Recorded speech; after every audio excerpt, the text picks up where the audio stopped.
Marvel crosses over with Star Wars, and the Avengers invade. This video is purely for entertainment, and does not infringe on copyrights or laws.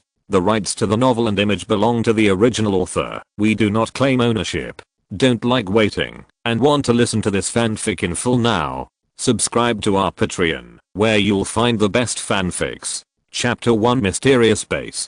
3 years ago, on a day like no other, the Earth was threatened by an unprecedented alien force. In order to deal with this huge threat, 6 people from all walks of life came together.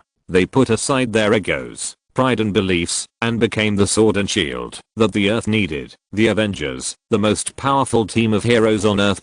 Captain America, Iron Man, Thor, the Hulk, Black Widow and Hawkeye fight off an alien invasion, led by Loki.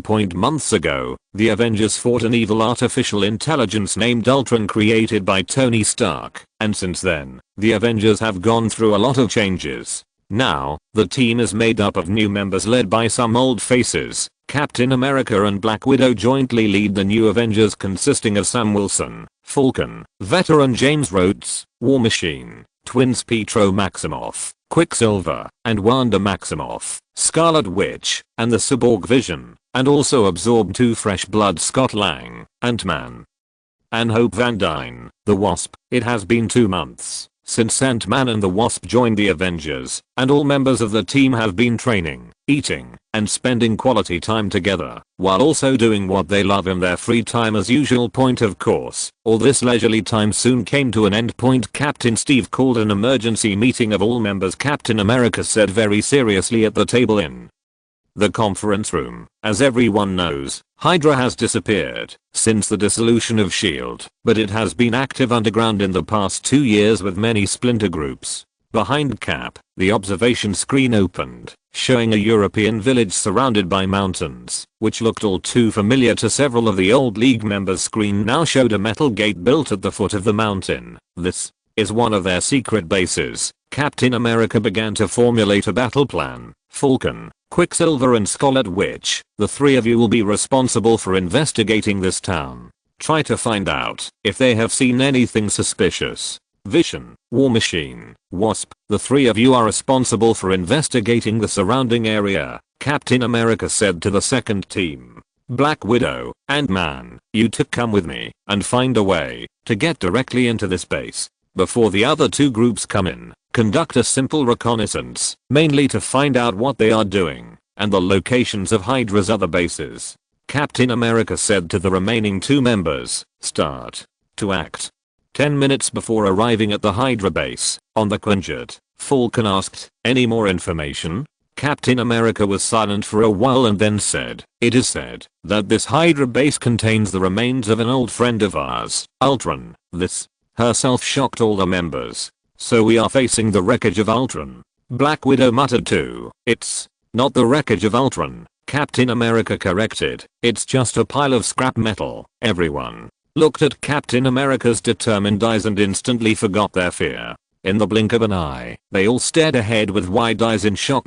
Captain America looked back ahead, only to see a pair of giant blue mechanical eyes staring straight at them. He reacted quickly and pulled the spacecraft higher to avoid hitting the huge unidentified robot. What the hell is that? Quicksilver exclaimed. Everyone, get out now. Captain America yelled to all the team members and opened the hatch. Others jumped out of the hatch. The captain tilted the ship hard to the left, barely avoiding a huge metal hand. He put the Quinjet on autopilot, then moved to the rear hatch with Black Widow and jumped out. When Captain America and Black Widow arrived on the ground, Quicksilver and Scarlet Witch were already busy taking the civilians to safety. What's the plan, Captain? War Machine asked as he fired at the robot with his arm machine gun. Captain America said, the plan is simple. This thing may be made of the remains of Ultron, but that's all. It's just a piece of scrap metal. So now you lure this big guy from the village to the mountains and tear this bastard to pieces. Falcon asked, what are you going to do? Ant-Man, Black Widow, Wasp, the 3 of you come with me. Let's rush into the base and see what else we can find inside. Captain America said. Captain America and his crew ran towards the oncoming Hydra agents. Captain America threw out his shield and attacked between the oncoming soldiers. Black Widow, Ant-Man and the Wasp also fought with the Hydra agents. At the same time, in a valley not far away, other Avengers members were fighting the giant robot Ultimo with all their might. The massive robot is now in tatters, having been battled by a large number of Avengers. It was so busy coping that it had no idea that a red energy was slowly entering its body and reaching its core. "Found you," Scarlet Witch said, before letting her energy explode. Ultimo stopped attacking. Suddenly, it began to shake and twitch violently. Its mouth opened, and, boom, the giant robot exploded, and eventually fell apart within seconds. Inside the base, Captain America, Black Widow, Ant-Man and the Wasp are searching one by one. Thanks to their past experience in raiding Hydra bases, Black Widow and Captain America need to quickly and efficiently eliminate the Hydra soldiers that keep pouring out of each room while searching. Falcon looked at the destroyed robot and contacted Captain America to report the situation. "Well done," Captain America praised. "We are almost done searching here, except for the last lab. You guys meet up at the base." They quickly entered the last laboratory according to the instructions of the Ant Army left by Ant-Man. Black Widow and the Wasp were searching files on the computer, and a large group of scientists and soldiers working for Hydra were tied up in the center of the room. The room was filled with computers. In the middle of the lab was a strange gyroscope.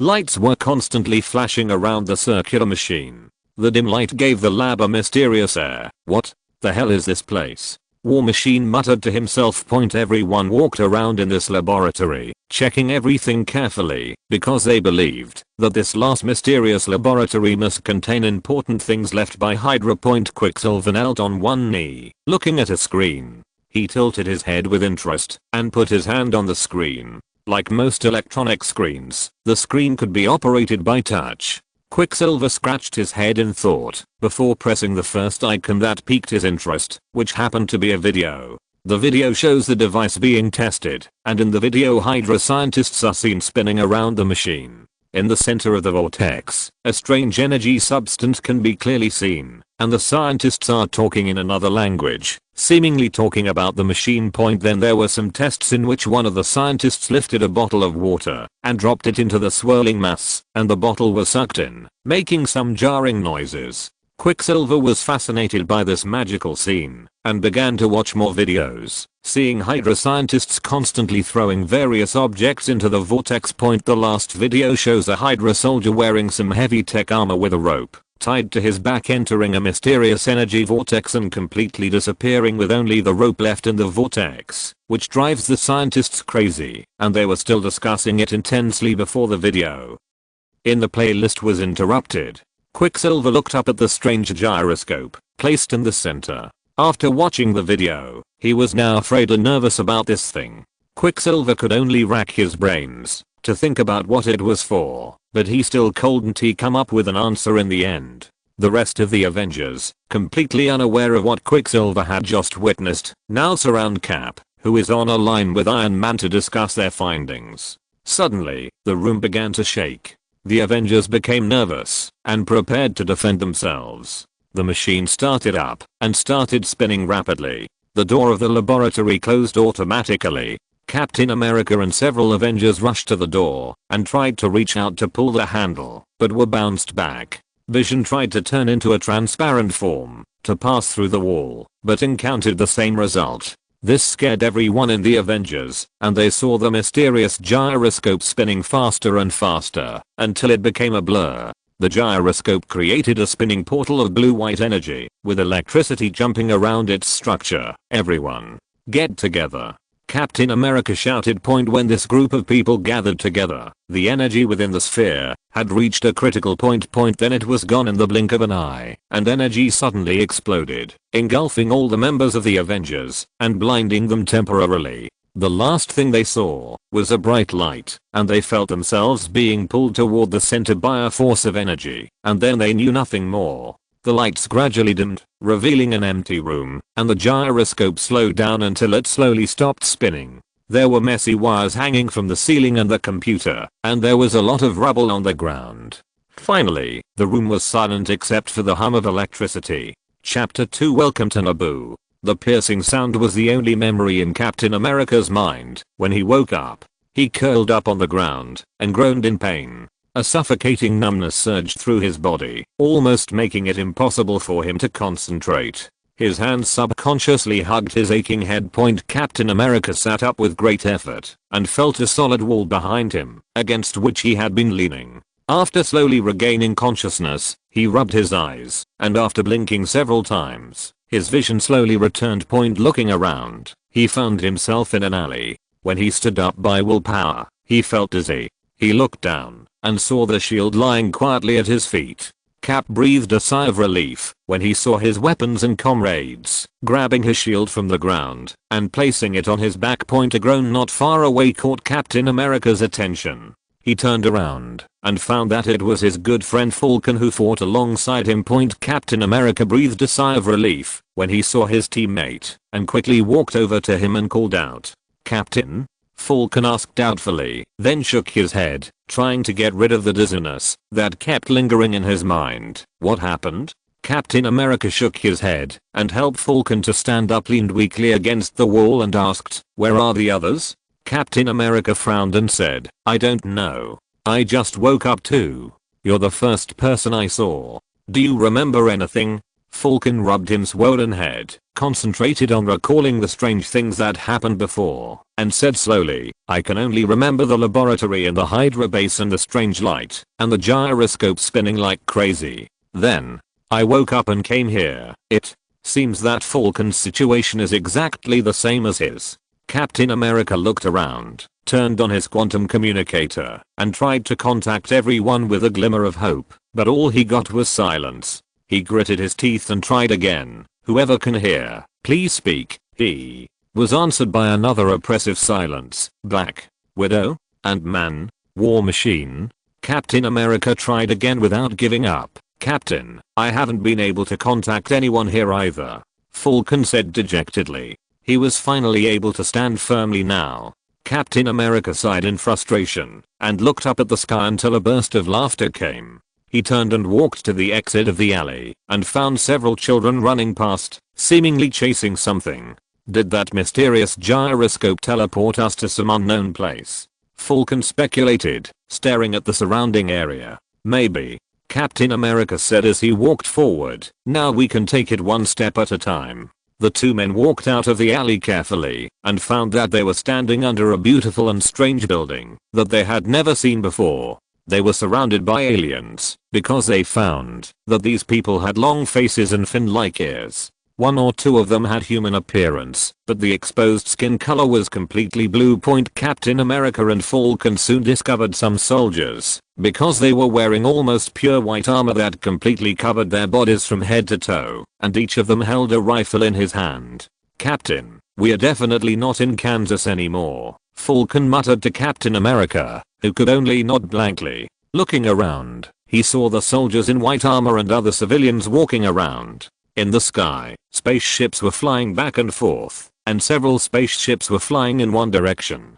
Captain America looked in the direction the spaceships were flying and saw a huge and magnificent palace in the distance. "They are definitely military men," Falcon muttered to himself, observing the white armored soldiers standing around. "Maybe they can help us," Falcon said, looking at the soldiers. "Maybe." Captain America rubbed his chin and muttered to himself, staring at the children running around on the terrace. The person leading the group of children was obviously a teacher. Some people noticed them and looked at the two of them with curious expressions on their faces. Just then, the soldiers who had been on duty in the area finally noticed the two men who were dressed unusually. Both of them seemed confused about where they were. Do you know who those two guys are?" an armored soldier closest to the two said into their communicator. "I don't know." "Are they robots?" said the second soldier, shrugged. "That's definitely not the case," the first soldier said. "Sergeant Buck, do you know what they are? They don't look threatening." Sergeant Barker was easier to distinguish among the 6 armored soldiers because he had green markings on his helmet and shoulder straps. "Everyone stay where you are. I'll go take a look," said Sergeant Buck, walking forward to communicate with the two strangers. Captain America and Falcon both noticed a soldier coming over, and they looked at him with forced calmness. "Sir, please show your identification," Sergeant Buck said politely. "Captain Steve Rogers." Captain America said, "Lieutenant Sam Wilson."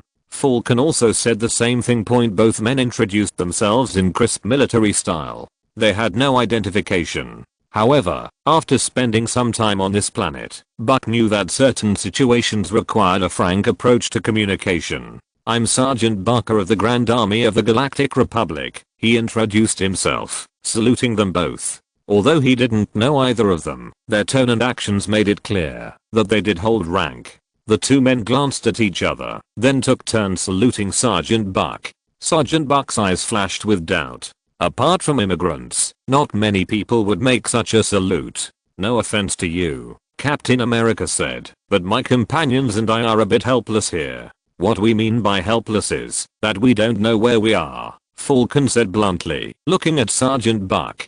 What?" Sergeant Buck didn't react for a moment.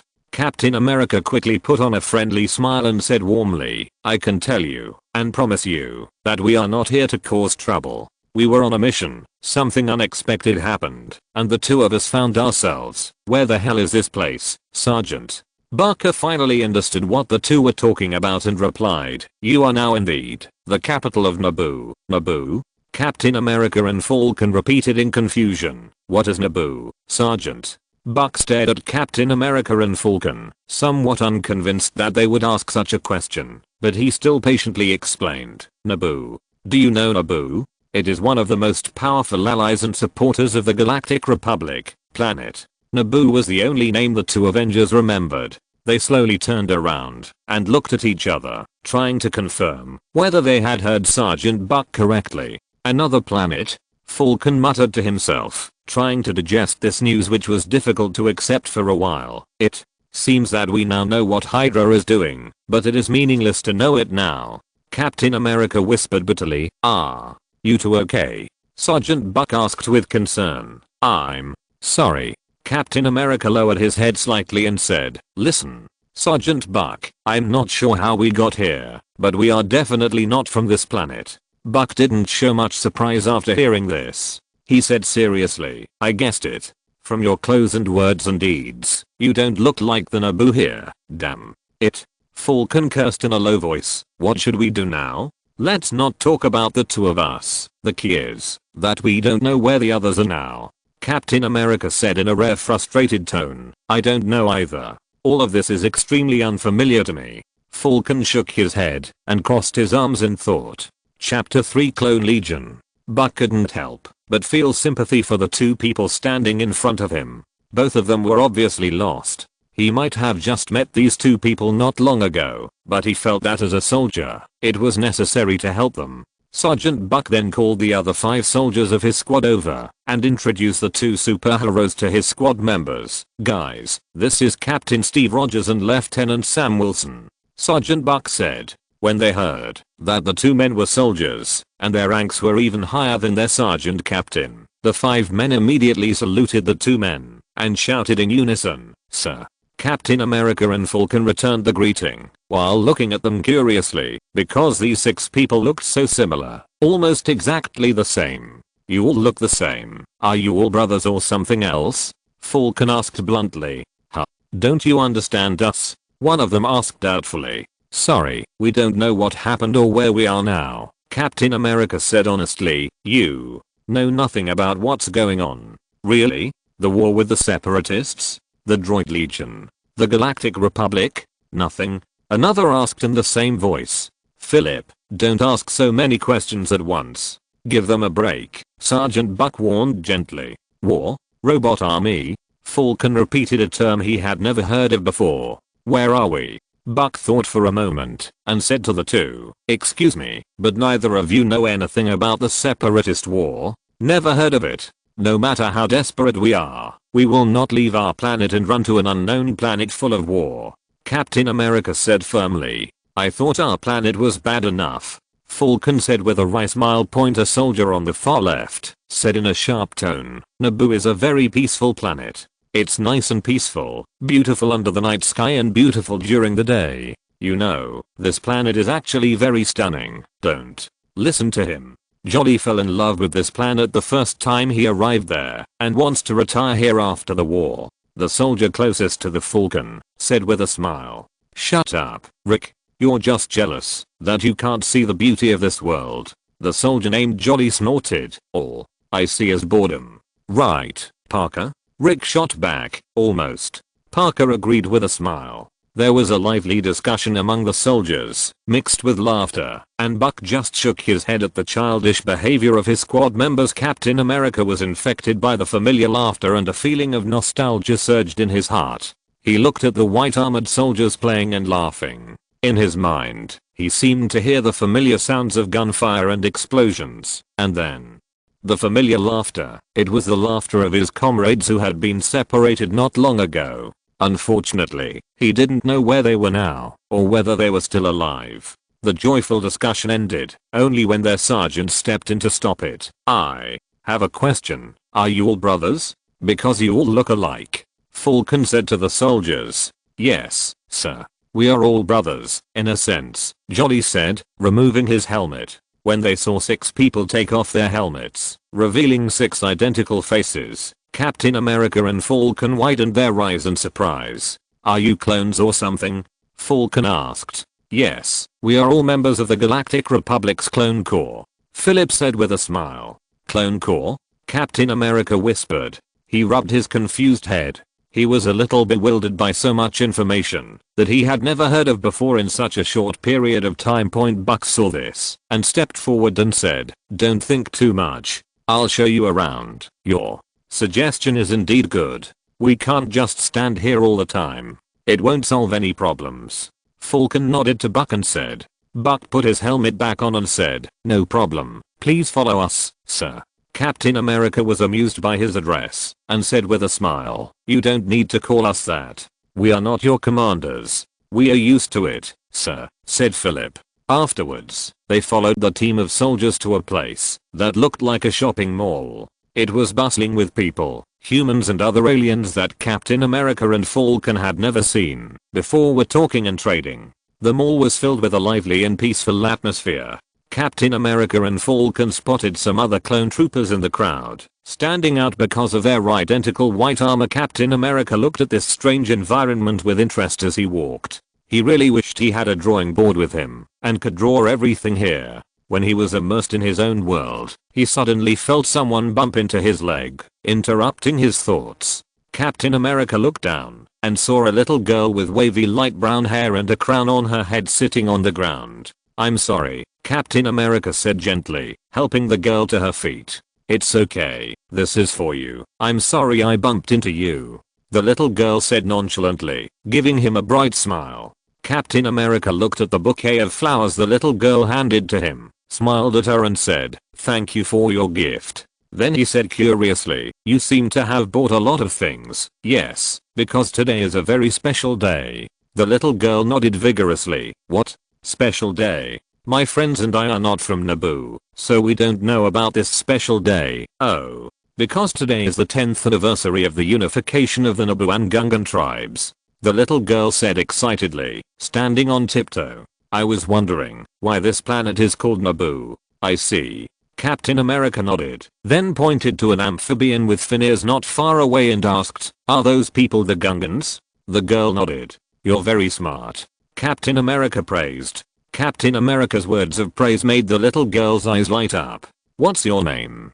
Captain America asked. Leo. Naberry. My name is Steve Rogers. Captain America patted his chest and bowed to her gentlemanly, causing the little girl to giggle. Leo, so you are here. A kind voice came through the crowd.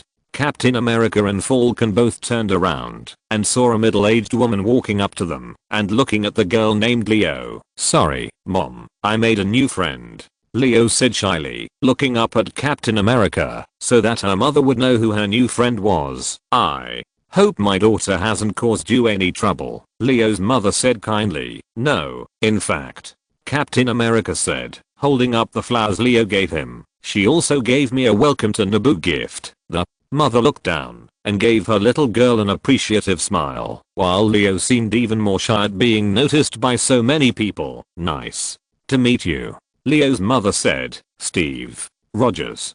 Captain America extended his hand and shook hands with Leo's mother. My name is Sorana Barry. I hope you have a great time on Naboo. she said with a smile, then shook Leo's hand. Come on, Leo, Aunt Padme is waiting for us. Aunt Padme? Leo jumped up happily after hearing this, turned around and waved goodbye to Captain America. Goodbye, Mr. Rogers. Goodbye, Leo. Captain America replied with a smile, and watched the two leave. Falcon pulled a few clone soldiers to imitate the conversation that Captain America had just had with the mother and daughter.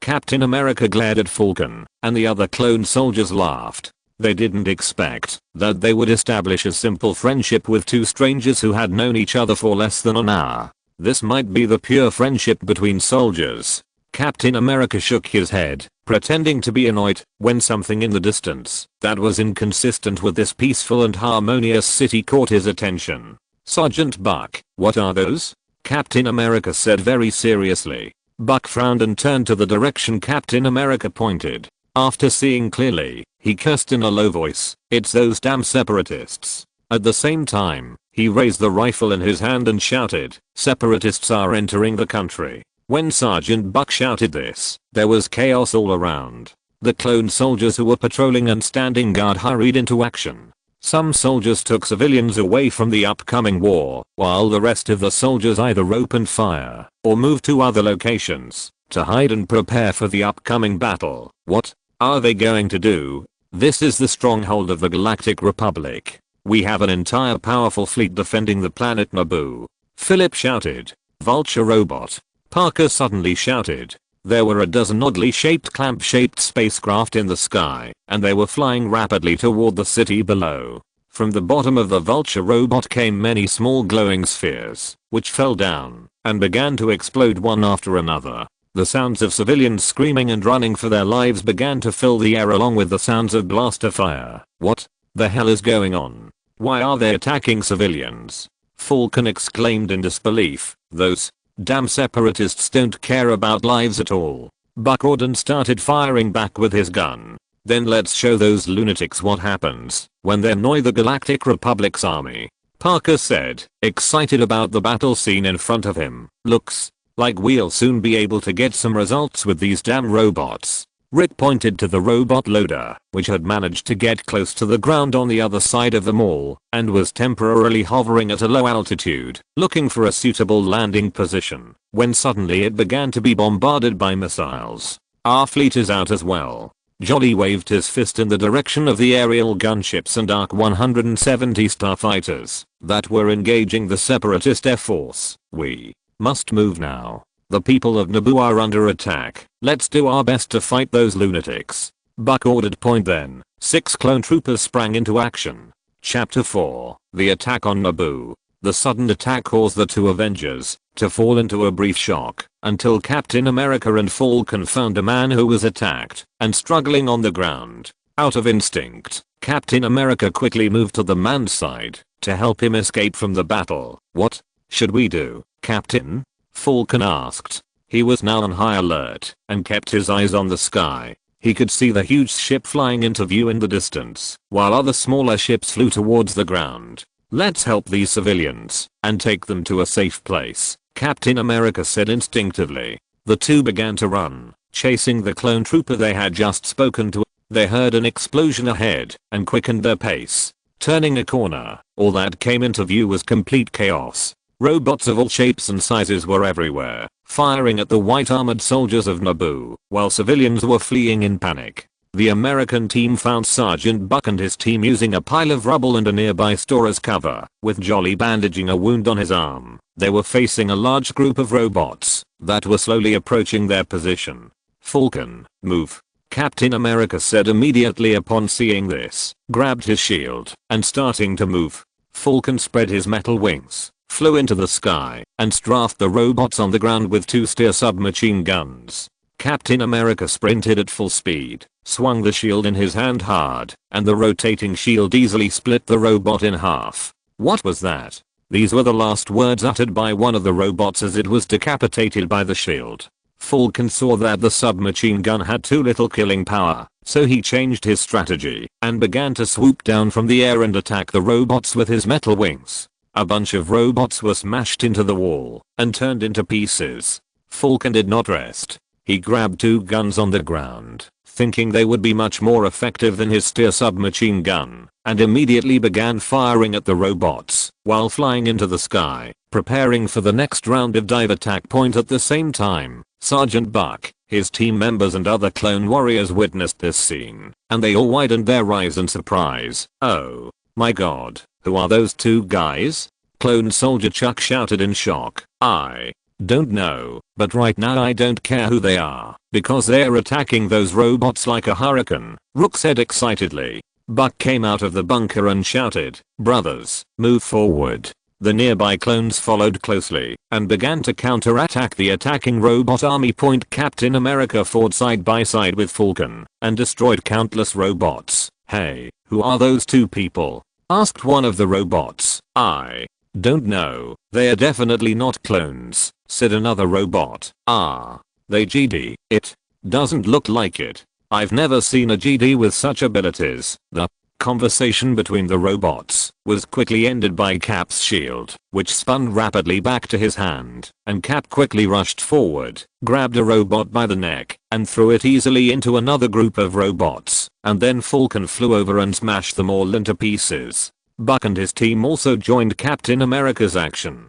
They and many clone soldiers here now spontaneously united under the leadership of Captain America and Falcon to repel the robot army. "It's safe here for now," Falcon said after looking down from the air. "This is incredible. How did you do it?" Jolly asked in shock. Parker was equally excited and said, "I don't think even a GD Knight could have such a capability." "We don't have time to discuss this now," Captain America interrupted them with a dignified expression that startled all the clones. He said in a serious and steady voice, "Now, these robots are invading the city, and we can't let civilians be attacked by them. So we need to split up. Half of them will deal with the robots, and the rest will be responsible for taking the civilians to a safe place." The clone remained silent about Captain America's instructions until Buck spoke up. "Follow Captain Rogers' orders." Then he looked at his team members. "Everyone move. We have to defend this city and win this battle." The clones woke up from the brief silence. Yes, no matter who was in command, they had to win this battle. They split up and acted separately. Half of them stayed here with Captain America and Falcon to continue fighting, while the rest went to help protect the safety of the civilians on Naboo. "What do we need to do now, Sergeant?" Captain America asked immediately. "We need to find a way to take out the robot loader and a few robot command stations." Buck listed the goals for the next operation. "We spotted Vulture 3 fighters and attack helicopters in the air," Chuck explained. "Why on earth did they want to attack Naboo? From what we saw just now, apart from the resources here, this place doesn't seem like a military target." Falcon asked puzzledly. "There are many reasons actually," said Jolly. "We'll talk about this later." Captain America interrupted immediately and said, "Now, we have to figure out what their target is." Buck stared at the palace in the capital of Naboo, Theed, and said slowly, "I think I know." Padme Amidala, a senator of the Republic, returned to Naboo a few days ago. She should be the target of the Separatists and the Trade Federation. The name seemed vaguely familiar to Captain America because he remembered where he had heard it just now, but he just couldn't remember it for a moment. So this man, more than anything else, was the reason for the attack on Naboo? Asked Falcon. "That's just my guess, sir," Buck said respectfully. The sound of the Vulture droids being pursued by the ARC 170 overhead interrupted their further conversation and speculation as to why the Separatists were attacking Naboo. "Then, let's go, and be sure to maintain formation," Captain America ordered. Then he added, "Pay attention to the rear. The Falcon here will be our eyes in the sky. Maintain a tight formation, and check every corner." "Got it, sir." All the clone soldiers present responded. They were nervous due to anticipation. Except for Sergeant Buck, no one else knew who these two strange guys were. However, in this short period of time, the combat effectiveness, combat awareness and tactics they demonstrated were beyond their expectations. Of these two people, the one holding the shield is particularly eye-catching. Everyone lined up, with Captain and Falcon leading the way, with Falcon deploying red-winged thrush into the sky for surveillance, while Buck followed on the other side of Captain. "Captain, there are some civilians trapped ahead. We have eliminated dozens of thin robots, but there are some larger and bulkier black robots ahead. Falcon said as he looked at the real-time information fed back by red-winged Blackbird. The long and thin robot is a standard B1 combat robot, and the larger one in the front should be a B2 super combat robot. Buck interrupted. Super battle robot? Captain America muttered to himself. Captain, what are you worried about? Falcon joked. You're already a super soldier, so this should be a piece of cake. Super soldier? The clones were amazed. Captain America just glanced at Falcon without saying anything, then quickened his pace. Everyone, get moving. We have to rescue these civilians. The clone troopers followed the order and ran after Captain America and Falcon until Captain America raised his arm to signal them to stop and hide against the wall while pointing at Buck, Rick and a clone holding a sniper rifle, asking them to move forward. With Falcon watching from around the corner, they saw a large group of droids all surrounding a large group of Naboo civilians, Gungans, and even some clone troopers and some uniformed people. Among them, who were stripped of their weapons. The captured clones and uniformed people were all standing in front of the civilians because they wanted the droids to focus most of their attention on them instead of the unarmed civilians behind them. Chapter 5 Defeat the Robots. Captain America observed the layout of the environment around the robots and their captives, noting the sloping walls, the nearby fountain, and the several tapestries hanging above. After thinking for a moment, a battle plan quickly formed in his mind. He turned around and looked at everyone and ordered, everyone spread out, use the stands and stalls as cover, and wait for my next order. Falcon, prepare to cover. Got it, Captain, said Falcon, who had marked the target location with Redwing and his mechanical eye. Roger that, move, said Buck, working in pairs. The clones sprang into action, using alleyways, food, and souvenir stands to quietly surround the droids, while Cap stayed put with Falcon, Buck, and Parker. Meanwhile, the robots continue to argue, oblivious to the impending attack. At this point, one of the captured clones accidentally caught a glimpse of white armor flashing briefly between the stands and booths, and he knew that their clone troopers were coming. The clone grinned beneath his helmet, noticing some of the B1 battle droids looking around in boredom, while the droids in front of him continued to discuss what to do next. If these robots accidentally discovered his teammates, it would be the end of them, so he needed to act quickly. The captured clone trooper shouted to the droid, gaining its attention. What is he talking about? Asked a robot. I don't know. I've never held a clone prisoner before. Another said, turning to another B1 battle droid and asking, what about you, Commander? Have you ever held a prisoner? Do you know what he's talking about? The battle robot known as the Commander froze in place before saying, well, of course I have. But I've never communicated with them before. Then, what should we do? The clone trooper was speaking words they couldn't understand, and his face was full of sarcasm. As all the robot's attention was drawn to the captive clone. At that moment a sudden shield completely destroyed the command robot and several other unfortunately robots, then bounced off the wall several times, just enough to cut the tapestry hanging above, which fell on the robots and instantly covered their eyes. Hey, what's going on? One of the B1 robots shouted in panic. It's now. Falcon fired missiles from his backpack and flew forward with Captain America, who caught his shield from midair, while the hidden clone troopers all appeared at this time, and after a few seconds, almost all the robots were destroyed. The civilians breathed a sigh of relief and gratitude, and some even cheered for victory. Falcon suddenly yelled, the robots are coming again. Several rolling balls flew towards them until they stopped and unfolded their bodies. When they got close to them, they were actually combat robots, and everyone was surprised that they were not killed. These robots raised their guns and fired wildly. Take cover, Captain America yelled, and he quickly positioned himself in front of the civilians to protect them from the fire. The Falcon had already flown into the sky when it realized something was wrong, and the clone troopers hid behind the stands, stalls and nearby fountains to avoid the robots' attacks. Sadly, several clone troopers weren't fast enough and were hit, dying instantly. Captain America's speed was so fast that even his shadow could not be seen clearly. He dodged the incoming blaster shells. At the same time, he tried to use his shield to bounce some blaster shells back to the group of robots. He didn't know if his shield could do this, but it turned out that blaster shells were indeed ineffective against shields. However, the bounced blaster shells were intercepted by the robot's ray shields. Who has any ideas? As long as we can kill these robots, Captain America shouted.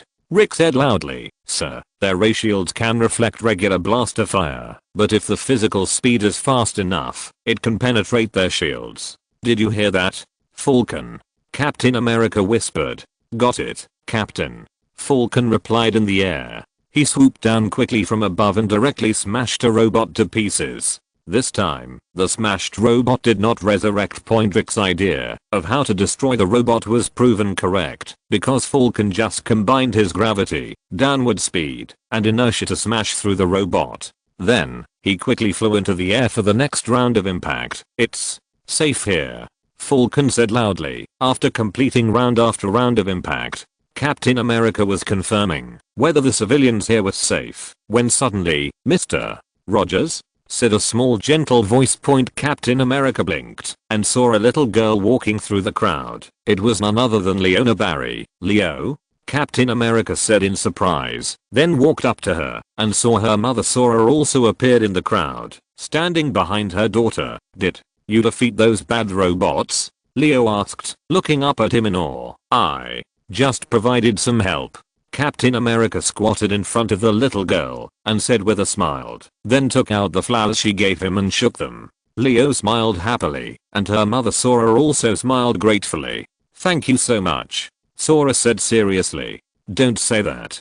Captain America waved his hand. Then, recalling the battle scene just now, he suddenly raised his head and said, "It is not clear whether there will be a second attack. So we still need to get you all to a safe place as soon as possible. I believe I can help." One of the captives, a uniformed man with a metal eye patch on his left eye, stepped forward and said, "I'm Captain Gregor Typho of Naboo's Royal Security Guard." The man introduced himself. "I can't thank you enough for everything you and the clone troopers have done here. We're just doing our little bit. I'm Captain Steve Rogers, and he's Lieutenant Sam Wilson."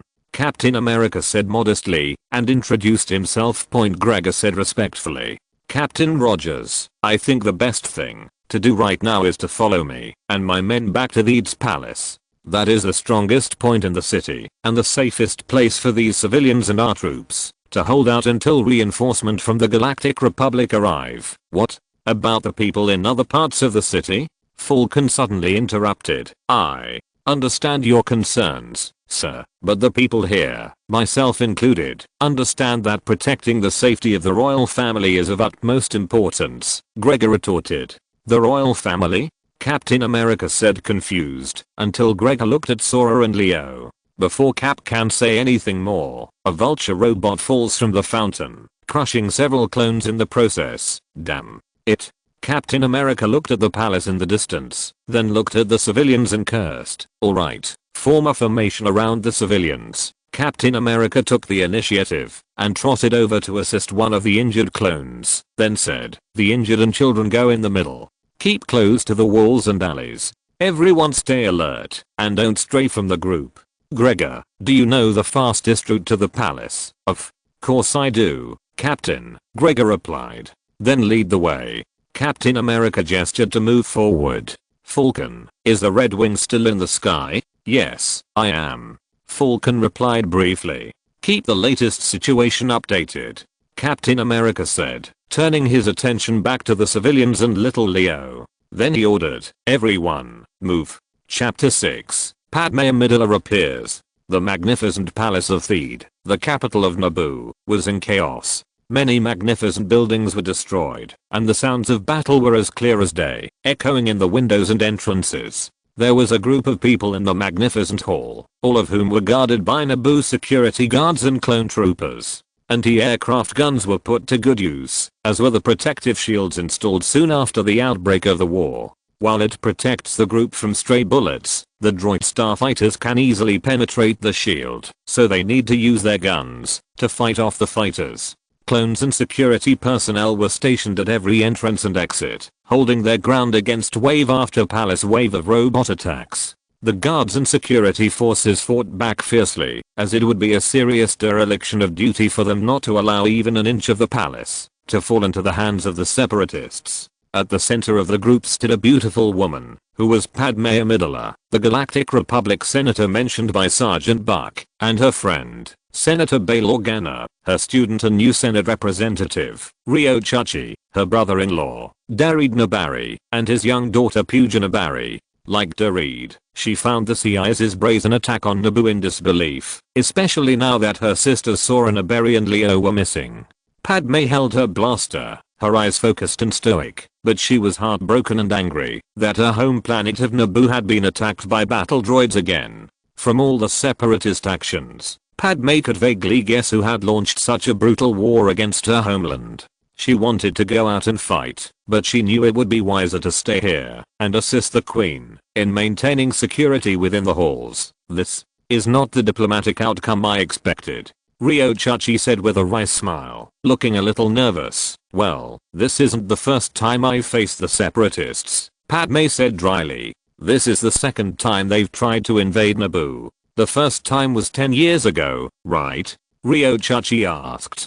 Padme nodded. They must have been holding a grudge since the failed first invasion 10 years ago. This was a long-planned war of aggression, Padme said, painful memories of the Trade Federation's oppression of the people of her home planet coming to mind. Reinforcement from the Galactic Republic will arrive soon, Bail Organa interjected, his expression grim. However, we will lose countless lives before that happens. We'll get through this, Padme said firmly, placing a hand on Bail's shoulder to comfort her friend. There weren't many people gathered in the hall, just some nobles and Gungans, and other nobles from the royal family. Padme, on the way to the hall just now, I heard a guard say that there was an intruder in the palace as well. Chuki's words shocked Padme. What? Padme snapped in horror. I believe Captain Panaka might know, Chachi said. Padme walked over to the captain of the security guard, Panaka, and asked seriously, Captain, Rio Chachi just said that an intruder broke into the palace. Is this true? Panaka frowned but nodded and said, yes, there was a mysterious intruder who broke in, but we don't know who it was, because he disappeared before our eyes when the attack began. What do you mean by disappearing?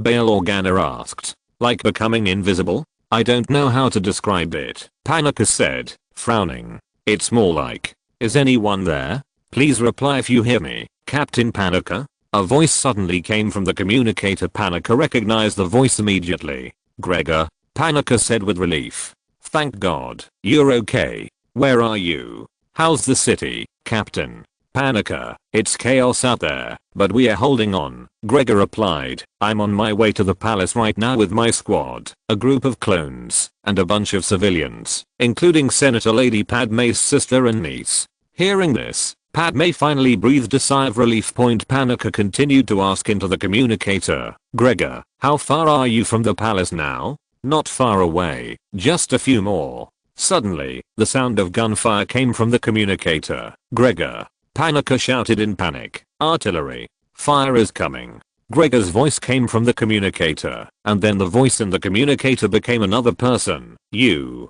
3, and Gregor are responsible for protecting the civilians. We will handle it. The voice ordered in a steady tone. Gregor, what happened? Is everything okay? Panaka tried again to talk to his nephew. I'm still alive, uncle, don't worry, Gregor murmured in response. Who is with you?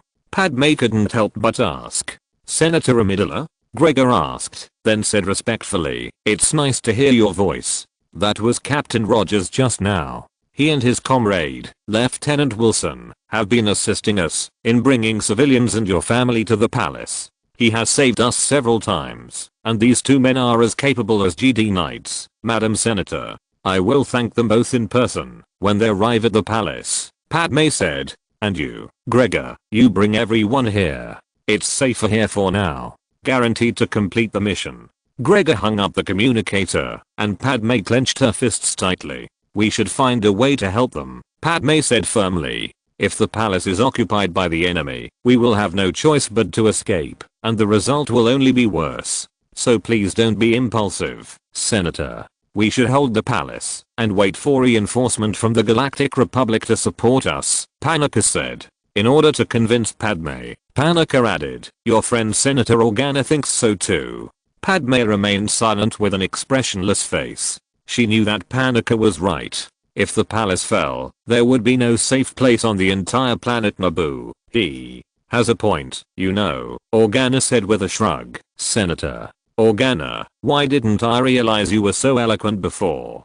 Padme said with a glare. The humorous banter between them made the whole atmosphere light-hearted and cheerful, but soon the protective shield at the entrance and exit of the palace was penetrated by the army of robots. Chapter 7. Attacked again. Outside the city, Captain America was frantically provoking the robot army to ensure that the robot AT tank's attention was focused on him, rather than the unarmed civilians. He kept throwing shields at the other side, and each throw would cause a dent in the metal shell of the robot AT tank. Civilians were hidden in a nearby school while Cap, Falcon, and the clones dealt with the droid infantry and their tanks outside. They have lost many of their comrades, including Parker, but everyone is still fighting tenaciously. As Cap drew the tank's attention, the clones and Falcon were making quick and effective attacks on the droids on the tank. The American captain attracted the tank's main laser cannon to rotate 180 degrees, exposing the front of the tank. He suddenly accelerated, ran around the tank to the front, and then climbed to the tank hatch. He picked up the shield and hit the hatch under the laser cannon barrel. Feeling the entrance hatch vibrate beneath his feet, Captain America moved back slightly, waiting for the hatch to open. As soon as a robot driving the tank appeared, Captain America grabbed its neck and threw it out of the tank. I need a grenade. Captain America shouted to the clone troopers. Sir, grenades, ready, ready. Luke shouted and threw the grenade Captain America wanted into his hand. As soon as the grenade was in his hand, he threw it through the hatch of the tank without any hesitation, only hearing the panicked shouts of the robot in the cockpit before it exploded. What?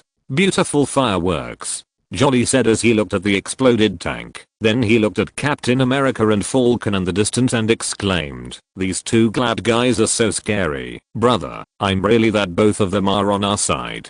Chuck said sincerely. Yeah, if they were enemies, it would be unimaginable, Jolly said, imagining the scene in his mind. He shuddered involuntarily, his eyes full of fear. Falcon landed next to Captain America, frowned as he examined the destroyed tank, then looked up at Captain America. The two smiled and turned to look at the clones who had regrouped, as well as the civilians who had emerged from the nearby school. Gregor, Captain America asked the deputy captain of the Naboo security guard, how far is it? We'll be there soon, Gregor said, looking around. He was supported by a security guard because he was injured in the previous battle. The droids are coming again, a clone trooper shouted. Everyone looked up suddenly and looked at the huge shadow that suddenly appeared above their heads. It was a vulture robot, falling rapidly towards them. Run!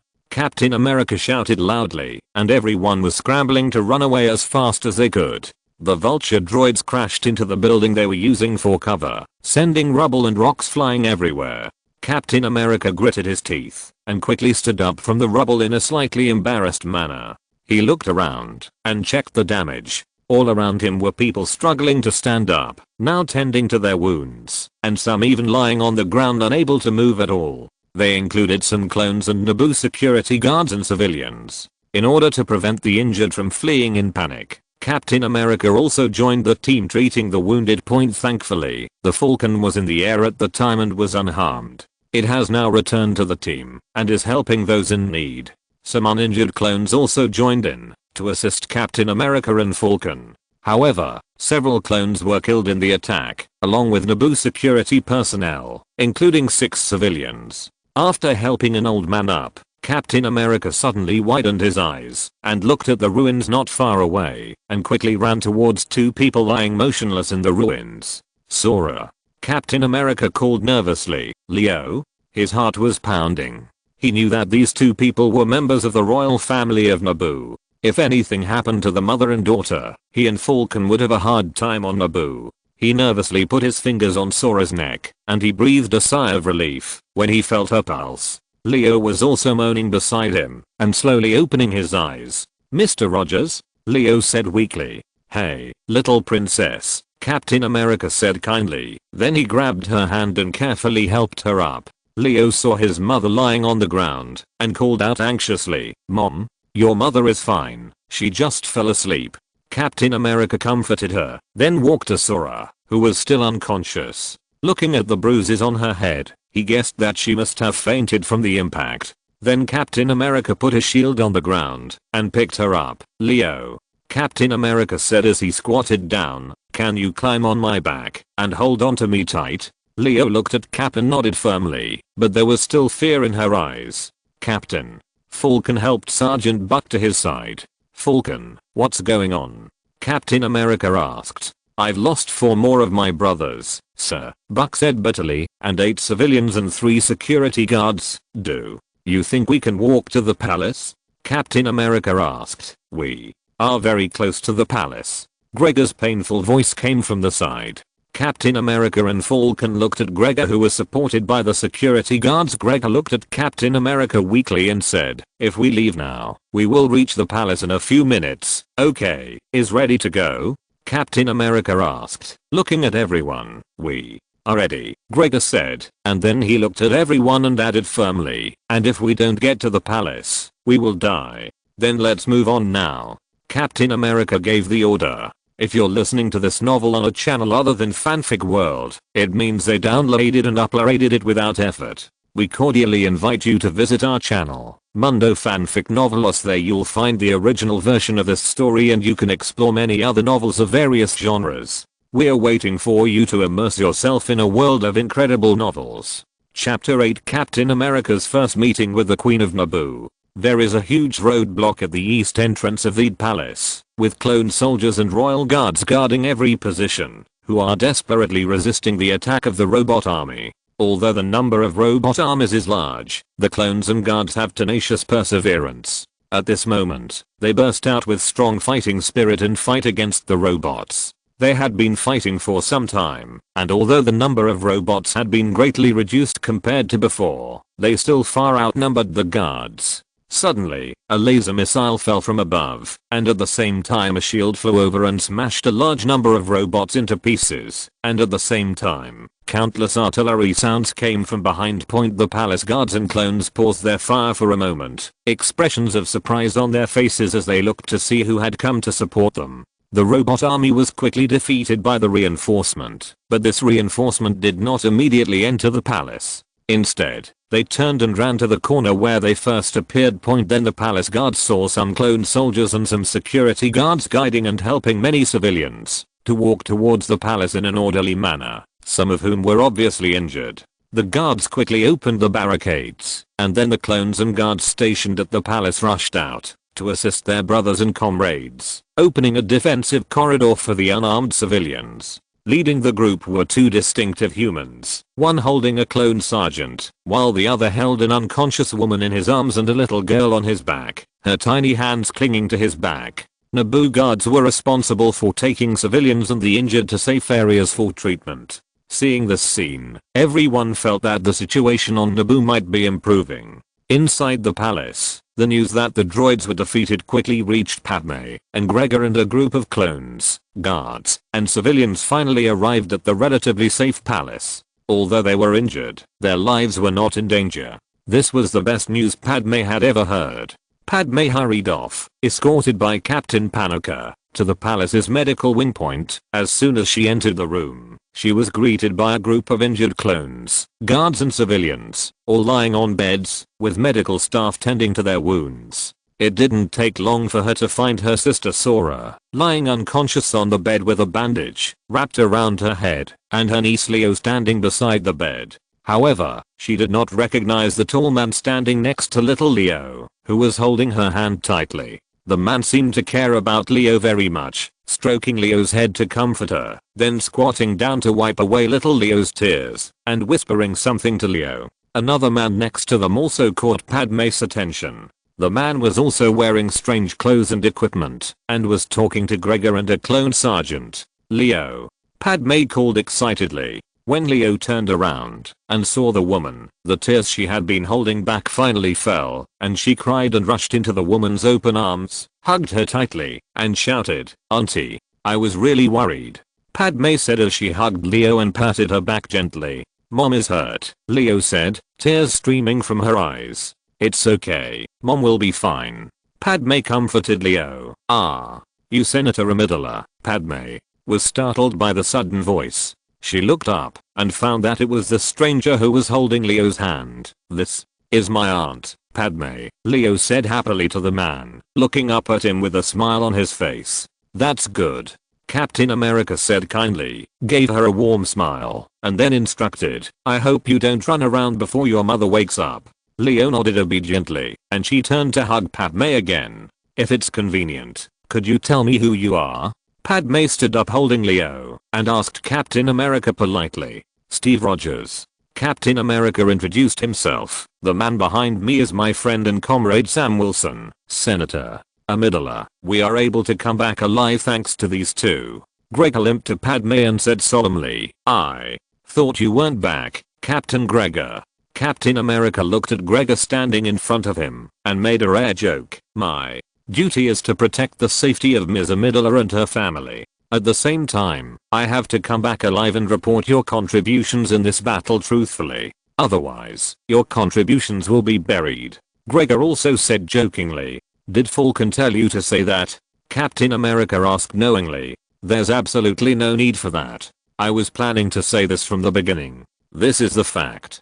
Gregor shook his head firmly. You protected my people. Padme asked puzzledly, looking at the strange man in front of her. Just as Captain America was about to speak, an excited voice came impatiently. It's not that he protected us, it's that he saved us, Sergeant Buck shouted as he struggled to sit up from the bed. Many clones, guards, and civilians followed Sergeant Buck's lead and shouted. Captain America shook his head and looked at Falcon helplessly, and Falcon shrugged as well. Thank you.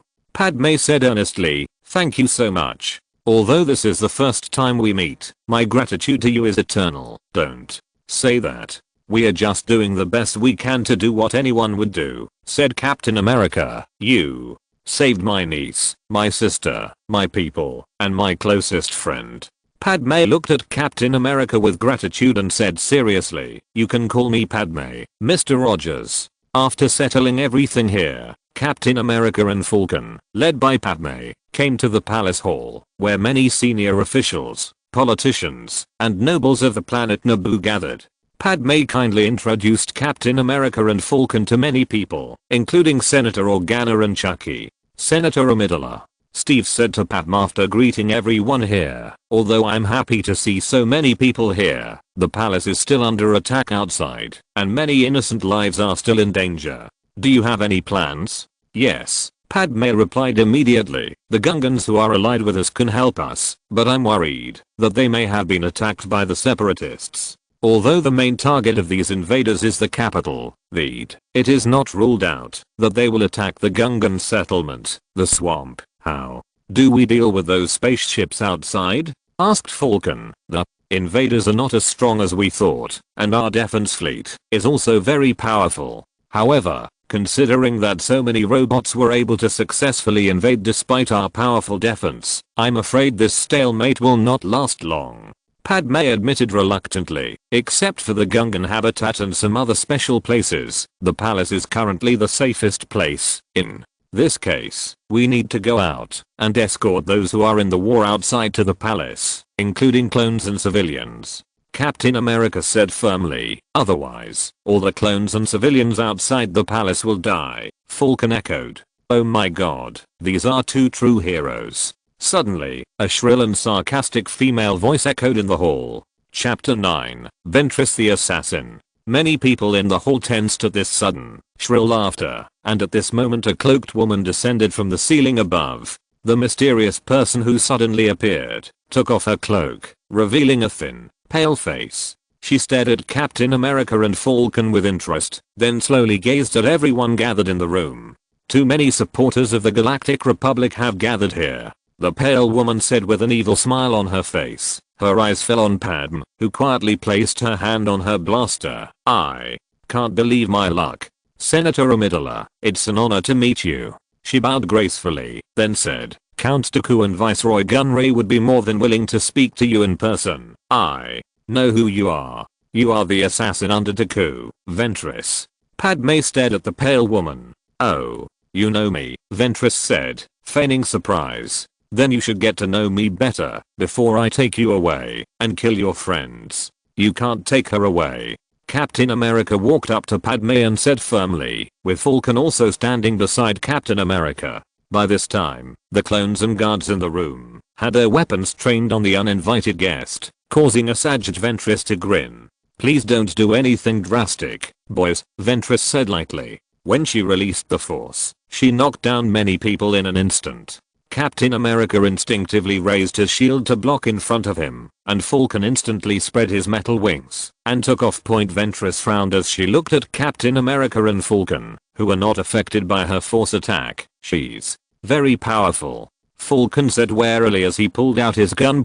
Captain America nodded solemnly, holding his shield. Ventress couldn't help but laugh sarcastically, staring at the two men playfully. Oh, interesting. You two want to play with me? She untied two swords from her belt, emitting a fiery and dazzling red light. You know you speak in the same tone as every other common bad guy I've ever met, Falcon said casually. This made Ventress very angry. These two people obviously didn't know who they were dealing with, so she decided to teach herself a lesson. But she was very alert in her heart. She knew that these two people were very powerful, so she told not to underestimate these two unusual people. Ventress prepared to attack, leaping forward quickly, raising her red-bladed lightsaber above her head, and launching an attack.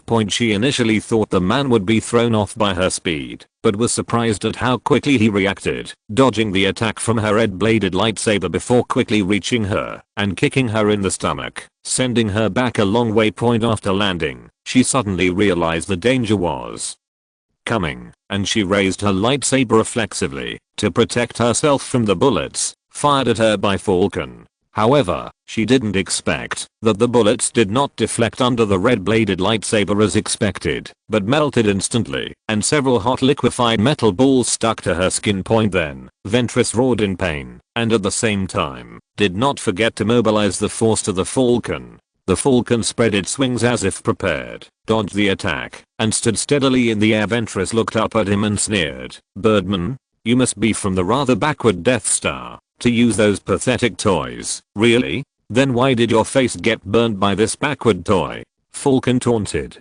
I'm going to make you pay, Ventress growled. She used the Force to enhance her body's speed and strength, and Ventress launched another attack, but her target was not the Falcon floating in the air, but Captain America. But the experienced Captain America reacted in time. He grabbed one of Ventress's wrists, who suddenly appeared in front of him, and hit her other hand with his shield, knocking down the lightsaber. The two were temporarily engaged in close combat until Captain America gritted his teeth and threw her into the air with force, and Falcon kicked her at the right time. Ventress fell heavily to the ground and coughed. Don't move, Captain America warned, and Falcon landed beside him, aiming his gun at Ventress, who was lying on the ground. At this time, many clones and guards also reacted, and they all picked up their weapons and pointed them at Ventress. Ventress lay on the ground glaring at Captain America and Falcon angrily. In a short time, the two of them defeated her easily with almost perfect coordination. Who are these two people? How dare they do such a thing to Count Dooku's apprentice? Ventress knew she should run away at this point, but she felt an overwhelming rage inside her. She really wanted to kill these two men now, because she was defeated so easily, which made it difficult for her to report to Count Dooku. Rage overwhelmed Ventress's sanity, and she called upon the dark side of the Force, unleashing another Force blast, this one powerful enough to once again knock back the surrounding soldiers. Captain America and Falcon also fell heavily to the ground this time, completely caught off guard by this force. Many nobles and politicians were also knocked to the ground and fainted. Ventress saw these men defeated, and she stood up, her red-bladed lightsaber shining brightly again, ready to end this. Captain America raised his shield with difficulty to defend himself, but Falcon was still unconscious. Ventress realized this too, and just as she turned her gaze toward the Falcon, an invisible force struck her in the chin. Ventress was stunned by the blow, and she stumbled back in fear, holding her jaw, and falling heavily to the ground. Captain America sat up from the ground with difficulty. He breathed a sigh of relief, and saw a very familiar person appear in his sight. Ant-Man. Captain America shouted, "Hey, Captain, Ant-Man greeted happily, his armor disappearing to reveal a grinning face. "Brothers, I'm glad to see you again," said Ant-Man. "You came at the right time." Falcon groaned in pain on the ground. Ant-Man and Cap grabbed his arms and helped him up.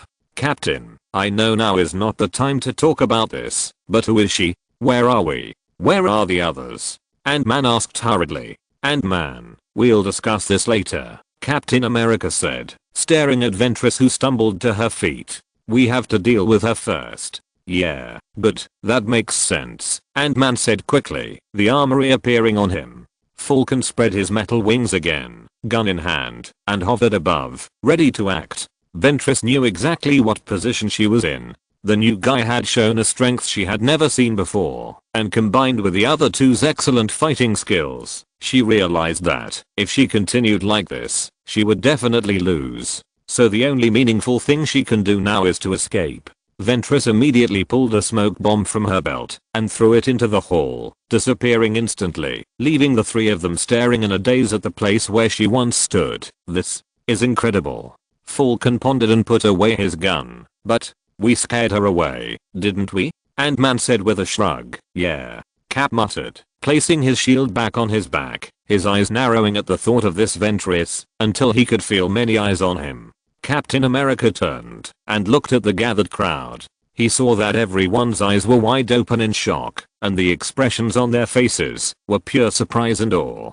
Ant-Man and Falcon also turned around, and Ant-Man was so useless that he became a little timid under such gazes. "So Cap," Ant-Man whispered beside Cap, "where the hell are we now, Captain?" America just sighed as he realized how crazy life was about to become for him and the rest of the Avengers. "Ant-Man, to be honest, I don't know either, so we are not in Kansas anymore." "That's been said, we'll discuss it later," Captain America said, glancing at the Naboo, who were watching in amazement and gratitude as they effortlessly fought off Ventress. All the while, he was thinking about the rest of the team, his hometown, and what to do next in this situation.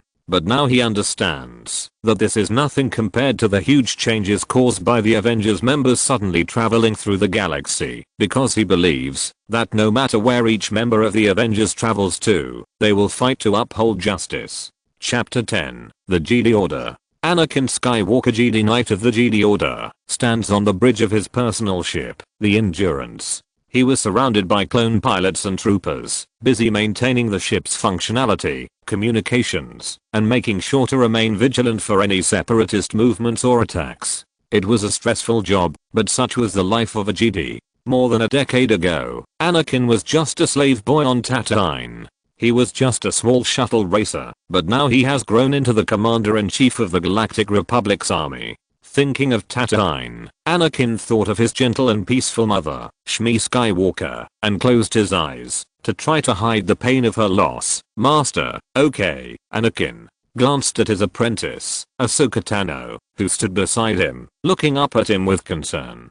"Are you okay?" Ahsoka asked. "Huh, it's okay, I'm fine." Anakin waved his hand. "Really?" Ahsoka continued to ask. "I see that you don't seem to be in a good mood." Anakin was touched by her concern and he ruffled her hair playfully before pulling her into a hug. "Alas, my little brat is old enough to take care of me," Anakin teased. Master." Ahsoka whimpered and struggled in his arms, trying to break free from Anakin's arms. "Let me go." "Not likely, Kit, because I'm on the high ground." "You only say that because you're tall," Ahsoka retorted. "I see that you two are killing time in a boring way." A sacred yet gentle voice came from behind. Both Jedi turned and saw Obi-Wan Kenobi approaching from a short distance. "No, just a friendly little lesson in humility," Anakin said casually. After hearing this, Ahsoka gently hit her unreliable master. Anakin covered the place where he was hit and let out an exaggerated groan. Obi-Wan shook his head at their antics and motioned for both of them to follow. "Come on, the others are waiting for the three of us," Obi-Wan said as he led Ahsoka and Anakin towards the main meeting area on the Endurance Point. Approaching the holographic light and shadow conference room, Clone Commander Cody and Clone Captain Rex were waiting. Both wore custom clone trooper armor to distinguish them from other clone troopers, Cody having orange markings and armor plating, while Rex had blue trim and plating on the right shoulder patch. "There. Waiting for us, General," Commander Cody said to Obi-Wan. "Then, let's not keep them waiting any longer," Obi-Wan said, walking into the conference room.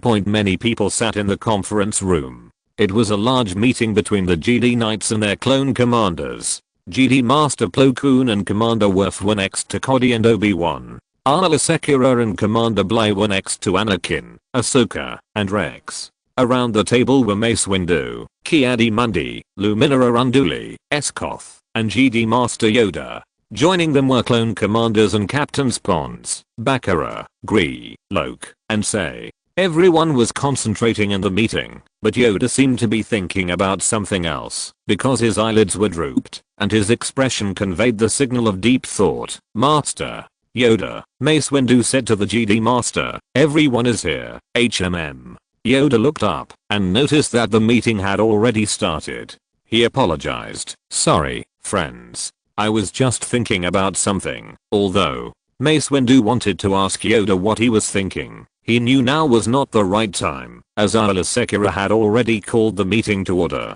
"After Skywalker and Tano's successful missions to Teth and Tatooine, we established a safe route through Hutt space." Aayla provided a map of the galaxy on the hololight, highlighting Hutt space and its outer edge. "We've managed to establish a few bases along several key access points and strongholds here, here, and here," Commander Bly added, pointing to several strongholds within their newly acquired area. "We have to deal with pirates and other outlaws from time to time," Clone Commander Bakara said, "but that's usually on the outer edges of Hutt space." "How? Other things that others are responsible for progressing?" Mace Windu asked everyone. "My fleet has set sail to assist the 224th Legion in heading to Mingban," said Ace Chaos. "I'm making good progress here." Yoda continued. "The alliance negotiations with King Kachunko have been concluded, and the Republic has gained a powerful ally." Lumina Unduli pondered for a moment and said, "As for the robot army, my fleet has only found a few scattered robot armies, so the attack on the robot army has not made much progress." "Same here," said Plo Koon. "Dooku is just waiting for the right time. He will make the next move soon," Yoda said firmly. He closed his eyes when he mentioned his former student. His expression was not very good, but he continued, "His goal is to make the Republic completely lose its peace." Obi-Wan pondered what the Sith Lord might do next, and heard Yoda's words, saying, "Dooku has been working on this since the beginning of the war, and despite his many failures, he has never once given up. He might look for an unexpected target and launch an attack." Commander Cody speculated along the lines of his commander-in-chief. "And where will he strike?" asked Mace Windu.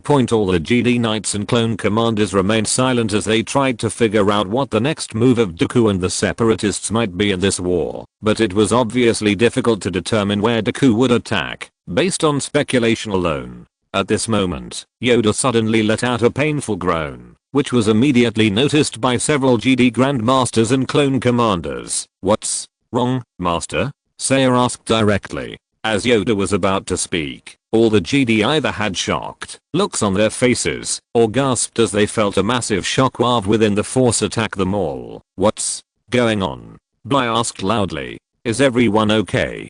Cody asked in panic. He stood closer to Kenobi and saw that Kenobi seemed to be about to faint. "Commander, can you stand up?"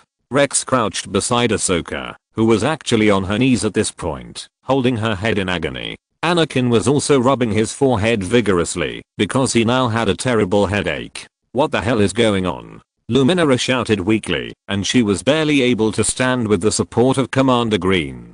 "Great changes have taken place within the Force," Yoda said solemnly, Teal crouching beside him to support Yoda in case the Master had a similar reaction as the other Jedi Knights. "That's not the case," Mace said, patting Pounds on the arm, who helped him to his feet. "The Force," Plo Koon muttered, leaning against the table. "It doesn't feel like it's trying to hurt us." "What is that?" Bly couldn't help but ask. Plo Koon thought for a moment and said, "Because it seems to me that it is reminding all of us of something." Pro's views were echoed by others. "Thank you for your concern. Please rest assured and leave it to us," Yoda promised to the Force on behalf of the Jedi Knights.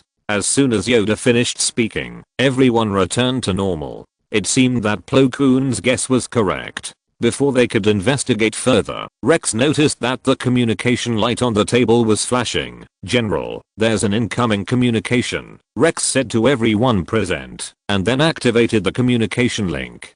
Padme Amidala, Bail Organa and Rio Chachi appeared in the holographic light and shadow. Chapter 11 Padme asks for help. Captain America leads the battle. Anakin saw Padme's figure in the holographic light and was filled with worry because her eyes and tense posture made Anakin realize that something was wrong. To all Republic forces within earshot, I'm Padme Amidala, Senator of the Galactic Republic. The Separatists have launched a full-scale assault on Naboo. They are now attacking the planet and the orbital defense fleet. More Separatists have arrived over Naboo. Organa next to him continued, the people of Naboo are fighting hard, but if support does not arrive soon, Naboo will be occupied by the Separatist army. Rio Chachi then added, there are many civilians, senators, and Naboo royalty and the Queen of Naboo currently in the halls of the Thed Palace, as well as many others in Thed's capital who are still in danger. Please, who can support Naboo? The people of Naboo need support now, Padme said, and the communication was interrupted. Anakin was very worried about Padme's safety, while the rest of the Jedi Order was in disbelief that Naboo was suddenly attacked by the Separatists. I didn't expect the Separatists to attack again so soon, Windu muttered to himself. Obi-Wan frowned and added, and it was targeting the home planet of Supreme Chancellor Palpatine and Senator Amidala of the Galactic Republic. We need to act quickly. My fleet and Obi-Wan's fleet are not far from Naboo, Anakin said anxiously. My fleet is not far away, Ila Secura said loudly. Me too, Plo Koon continued. You four should go to Naboo immediately, Yoda said without question, and then he murmured to himself, the Force. We are all looking for answers, starting from Naboo. Anakin's Lieutenant Rex reported, the number of Separatist fleets targeting Naboo has been behind him. Hyperspace travel and battle preparations were transmitted. Underway. Rex said as nearly a dozen Separatists appeared on the screen, including 3 capital ship star destroyers as well as frigates, Luke Hulk battleships, dreadnoughts, and Gazanti-class cruisers. It looks like they are ready to welcome us, Obi-Wan said, looking at the screen very seriously. Orbano's adjutant Cody said, Naboo's defense fleet can't hold out for long. If the Separatists have already arrived at Naboo, if we don't rescue them in time, Naboo's defense fleet will be destroyed quickly. Then we have to hurry. Plo Koon said, Anakin, Urbano, your 2 fleets will cross to the north end.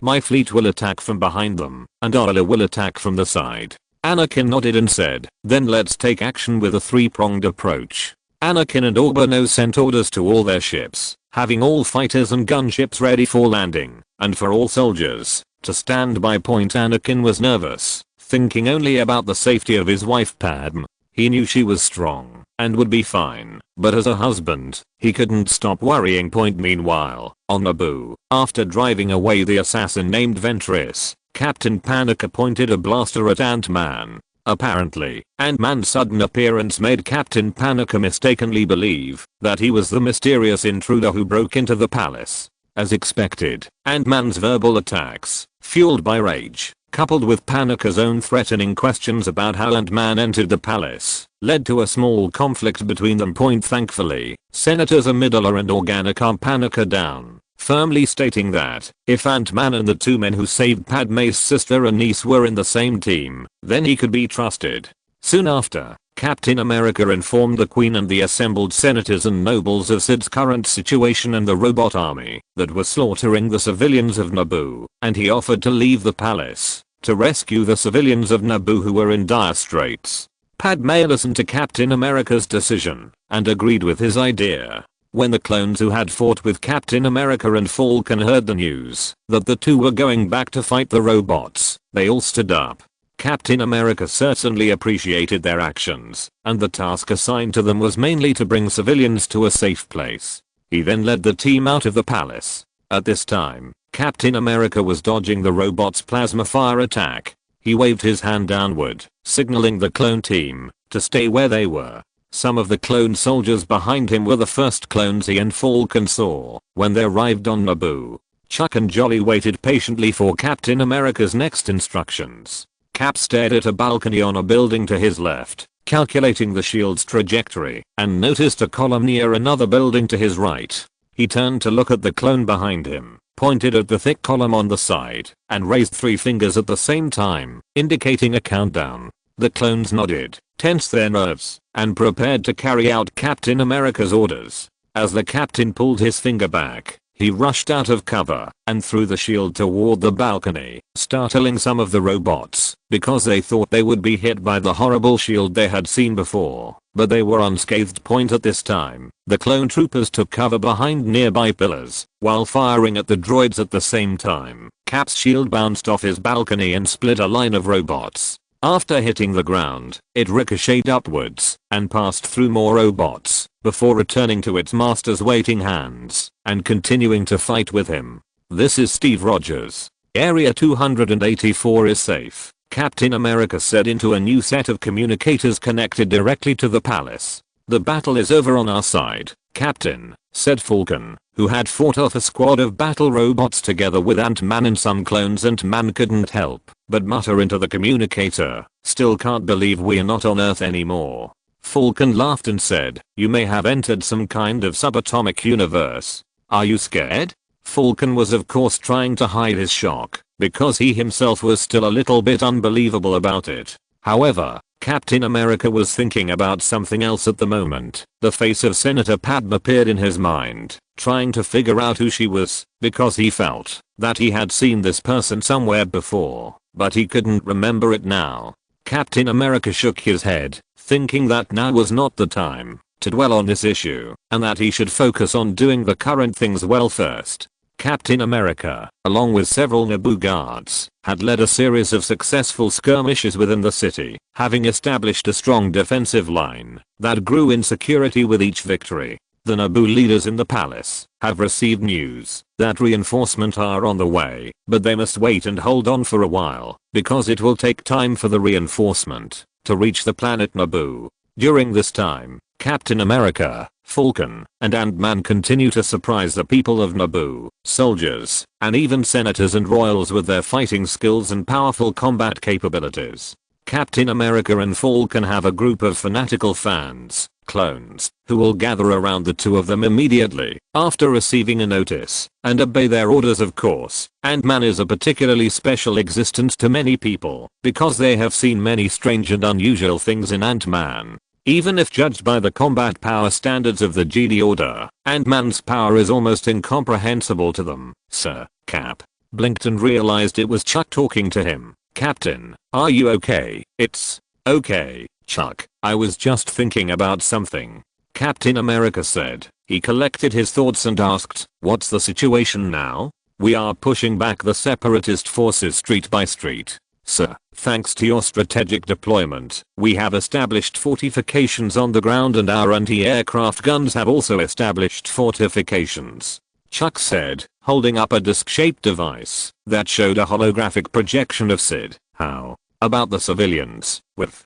heard from the Gungans that they've taken in a lot of people, and the rest are in the palace and other safe bunkers," Chuck replied excitedly. Steve patted Chuck on the shoulder and said, "Good job, soldier. Everyone, now take a 5-minute break."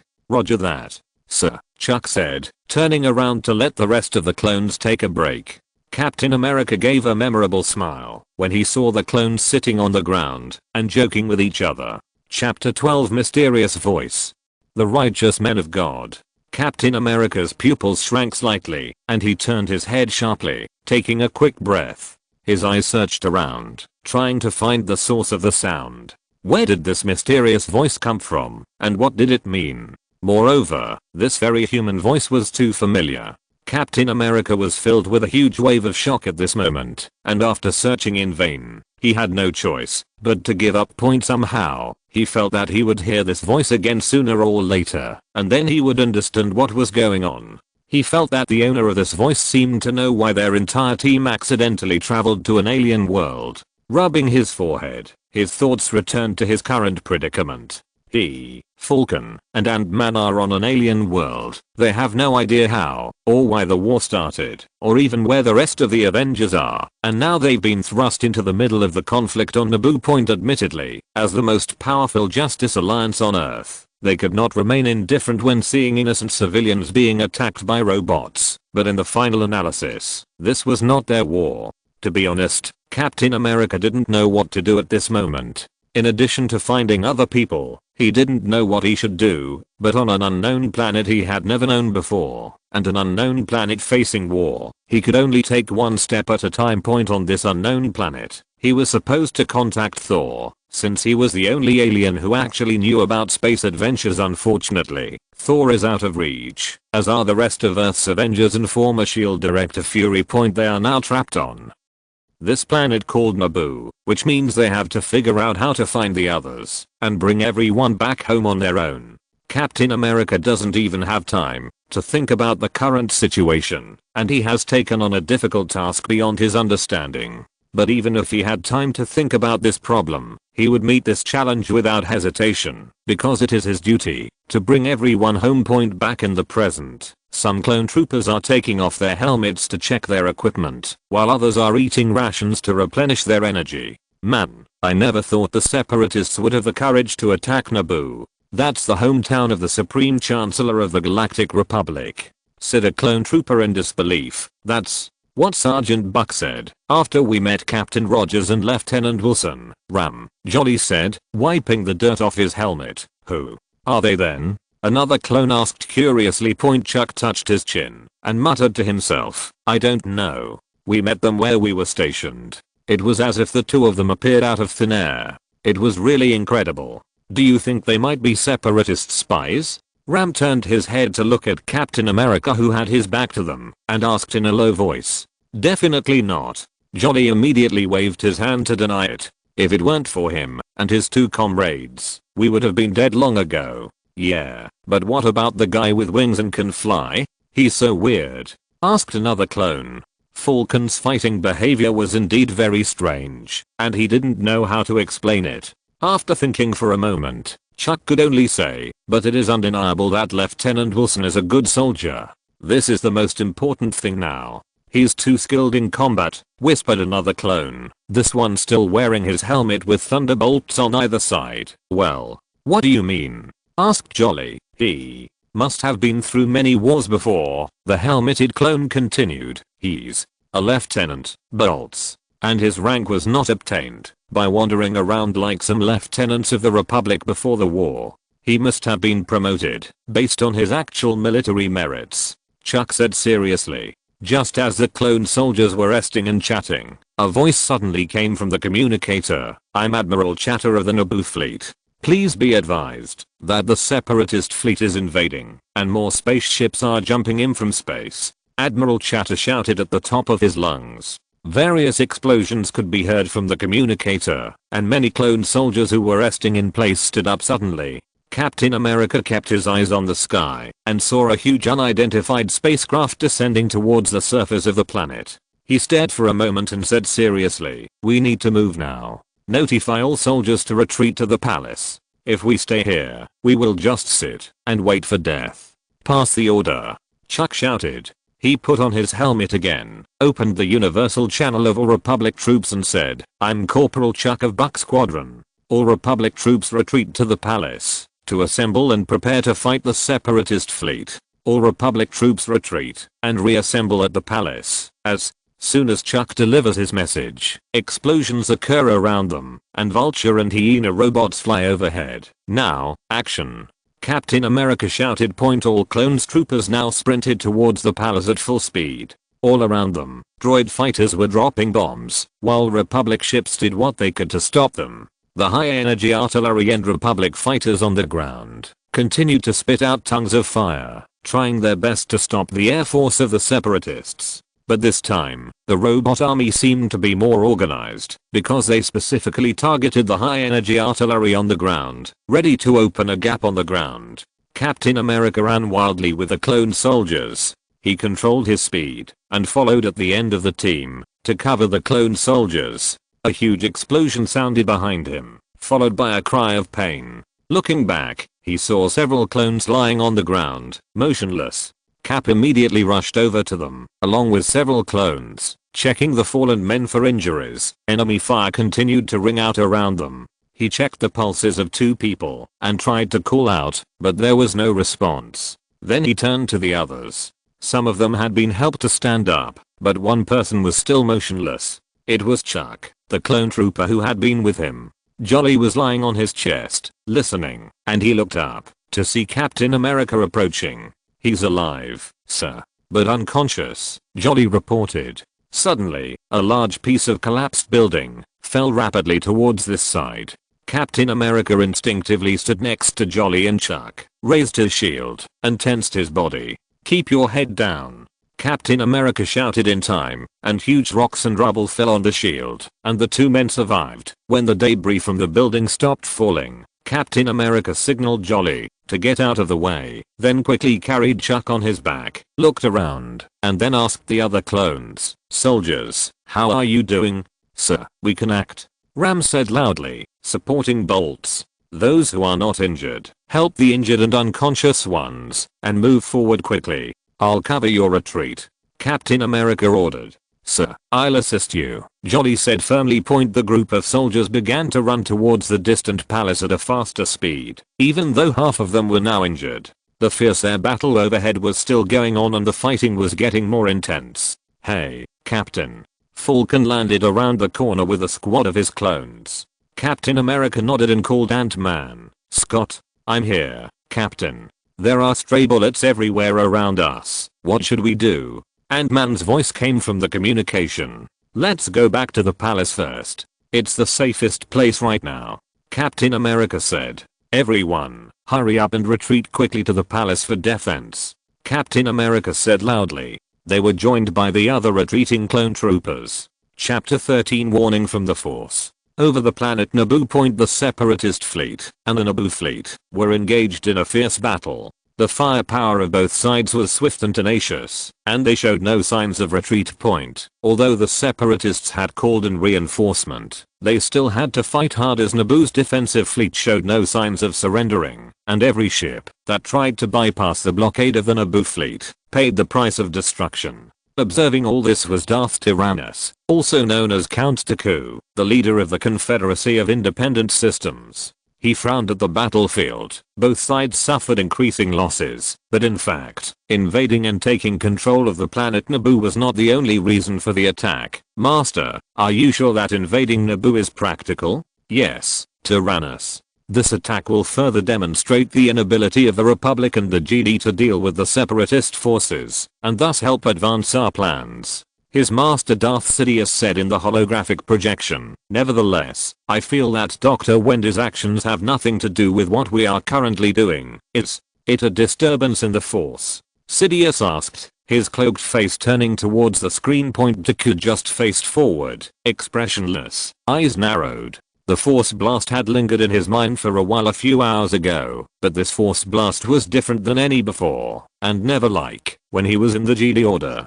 Before he could even think about contacting his master to report, Sidious had contacted him first. Although he displayed his usual calm and imposing aura, Sidious could easily detect his inner fluctuations. "Yes, Master. The Force has never issued a warning like this one," Dooku answered affirmatively. "This is not just a warning, my apprentice. The reason why the Force is in this state is because a huge change has come to the galaxy. This change is beyond the expectations of everyone, including the Jedi Order. So, we may need to speed up our plans," Sidious said, looking down at his home planet. Dooku didn't understand what Sidious meant for a moment, and a communication request from Naboo interrupted his thoughts. When the communication was connected, his own apprentice, Asajj Ventress, appeared before him. She looked miserable, with burnt spots all over her clothes and skin. "Master," Ventress called out a little nervously, and noticing Sidious next to Dooku, she quickly said respectfully, "Lord Sidious." Dooku saw that Ventress, the excellent assassin he had trained, was in such a mess just after the battle began, and asked anxiously, "What's wrong with you?" "I met a man on Naboo. More precisely, I met 3 men in the Naboo palace who defeated me with skills and strength unlike anything I have ever seen," Ventress said. Sidious and Dooku both showed surprised expressions. Then Dooku asked seriously, "What do you mean, Ventress? Explain it in detail." Ventress nodded, turned, and said to the robot, "Play the footage recovered from the palace." Not long after, a video was projected, showing Captain America, Falcon, Ant-Man and Ventress fighting. At first, Falcon doesn't seem to be anything special, since most people can fly like him with a jetpack, but he displays combat skills and those giant metal wings, as if they were natural. Then there's the man with the shield, who moves and fights with extraordinary skill, clearly outclassing a Sage. His movements and fluidity in combat, from throwing the shield, to hand combat, to catching the shield, to fighting with the shield, is seamless. In fact, his combat skills are very similar to those of a Force user, if altered slightly. However, the most incredible thing is that the man can shrink to the size of an ant anytime and anywhere, and then restore to normal human size. The most important thing is that after shrinking, his strength becomes greater, and he can easily repel Ventress. If Dooku and Sidious could still understand the first two people, then the third person was simply beyond their cognition point. The three of them defeated Ventress in an instant, which showed that they were at least twice as strong as the opponents Ventress had faced before. Sidious stroked his chin in thought, while Dooku's eyes stayed on the three men who defeated Ventress in the projection. "Sir," came a robot's voice. Dooku collected his thoughts and asked calmly, "What's wrong?" Galactic Republic reinforcements are on their way to Naboo from hyperspace. At the same time, many alarms sounded around, and Dooku raised his head sharply, seeing more than a dozen Republic Venator warships appearing in hyperspace. "Sir," another robot voice came. Multiple Republic troops appeared from the rear and west. "We are surrounded." Dooku frowned and shouted, "Set up a defense mechanism. Concentrate firepower on the weakest fleet. If a breach is opened, we must retreat. But, my lord, there is a capital ship on the planet Naboo, and it is ordered to seize the royal palace of Ede," said the robot. "Let it be," Sidious said, and with just one sentence he decided the fate of a capital ship. "Got it, understood," the robot said. Dooku turned to Ventress and said, "Leave this planet at all costs. We must reconsider our next plan." "Understood," Ventress said with her head down, then ended the communication. "Do you believe that the three men on Naboo were the root cause of the Force's warning?" Dooku asked. "That should be the case, but I'm sure that the Jedi Knights have also noticed this unusual warning from the Force." Sidious said after a moment of thought, "Master, what should we do next? We must determine if there are more like this one out in the galaxy. Now, leave Naboo and await further instructions." Dooku had many more questions he wanted to ask, but he knew now was the time, so he bowed to Sidious and began to follow his orders, moving his ships and fleet back in preparation for a breakout point. He now faces Jedi Master Plo Koon and his 104th Clone Army point at the same time. Anakin Skywalker, his master Obi-Wan Kenobi, his apprentice Ahsoka, Aayla Secura, and Plo Koon arrived at the battlefield and immediately engaged the enemy. That's Dooku's ship. Obi-Wan immediately noticed the presence of the former Jedi Knight Dooku. "So, what should we do?" Ahsoka asked. Anakin was about to speak when he received a call from two other Jedi Knights. "Aayla, Pyro, glad you're as punctual as we are," Anakin greeted using the communicator on his wrist. "If only we had time to exchange pleasantries here. We need to get to Naboo immediately. I just received news that a Separatist capital ship is hovering over the city of Ede," said Plow. "If we don't act quickly, this city and all its inhabitants will be razed to the ground." Aayla continued, already heading towards the command module with her clone lieutenant, Bly. "Skywalker, Kenobi, Ahsoka and Aayla, you will head to Naboo immediately. I will deal with Dooku and the Separatist fleet here," Plo instructed. Chapter 14: A difficult battle. At this time, many people came in groups on the way to Side Palace. Padme Amidala was at the forefront of the defense of the palace, ensuring that all citizens entered without incident. The Separatist droid army was now launching wave after wave of attacks, many of which landed outside the range of Ede's few defensive anti-aircraft guns. Clone troopers were all out of their bunkers and fighting fiercely, distracting the droids and allowing the civilians to enter the palace safely. Initially, the palace defense was a wide area of nearly 5 city blocks, where all the civilians were concentrated and guarded by the clone army. This turned into a disaster when the droid army sent a capital ship to invade, and the clones scrambled to get everyone to the palace point. The civilians and clones who were unable to reach the palace in a short period of time could only find shelter on the spot and hide. Their life or death depended entirely on God's will. Point at this time, most people inside city, except the royal palace, has been wiped out by robots, and side's air force has been almost destroyed. Currently, only the LAT attack helicopter is available. Many people consider using the remaining attack helicopter as a way to evacuate civilians, but this is easier said than done. Padme shot down several more robots, and then a familiar shield suddenly appeared and smashed a team of robot soldiers into pieces. Wherever the shield passed, it would always accurately hit a robot team until it returned to its owner, Captain America. Padme nodded hastily to Captain America in thanks, then turned back to continue firing at the battle droids, while Captain America charged into the droid group and fought them off with his bare hands.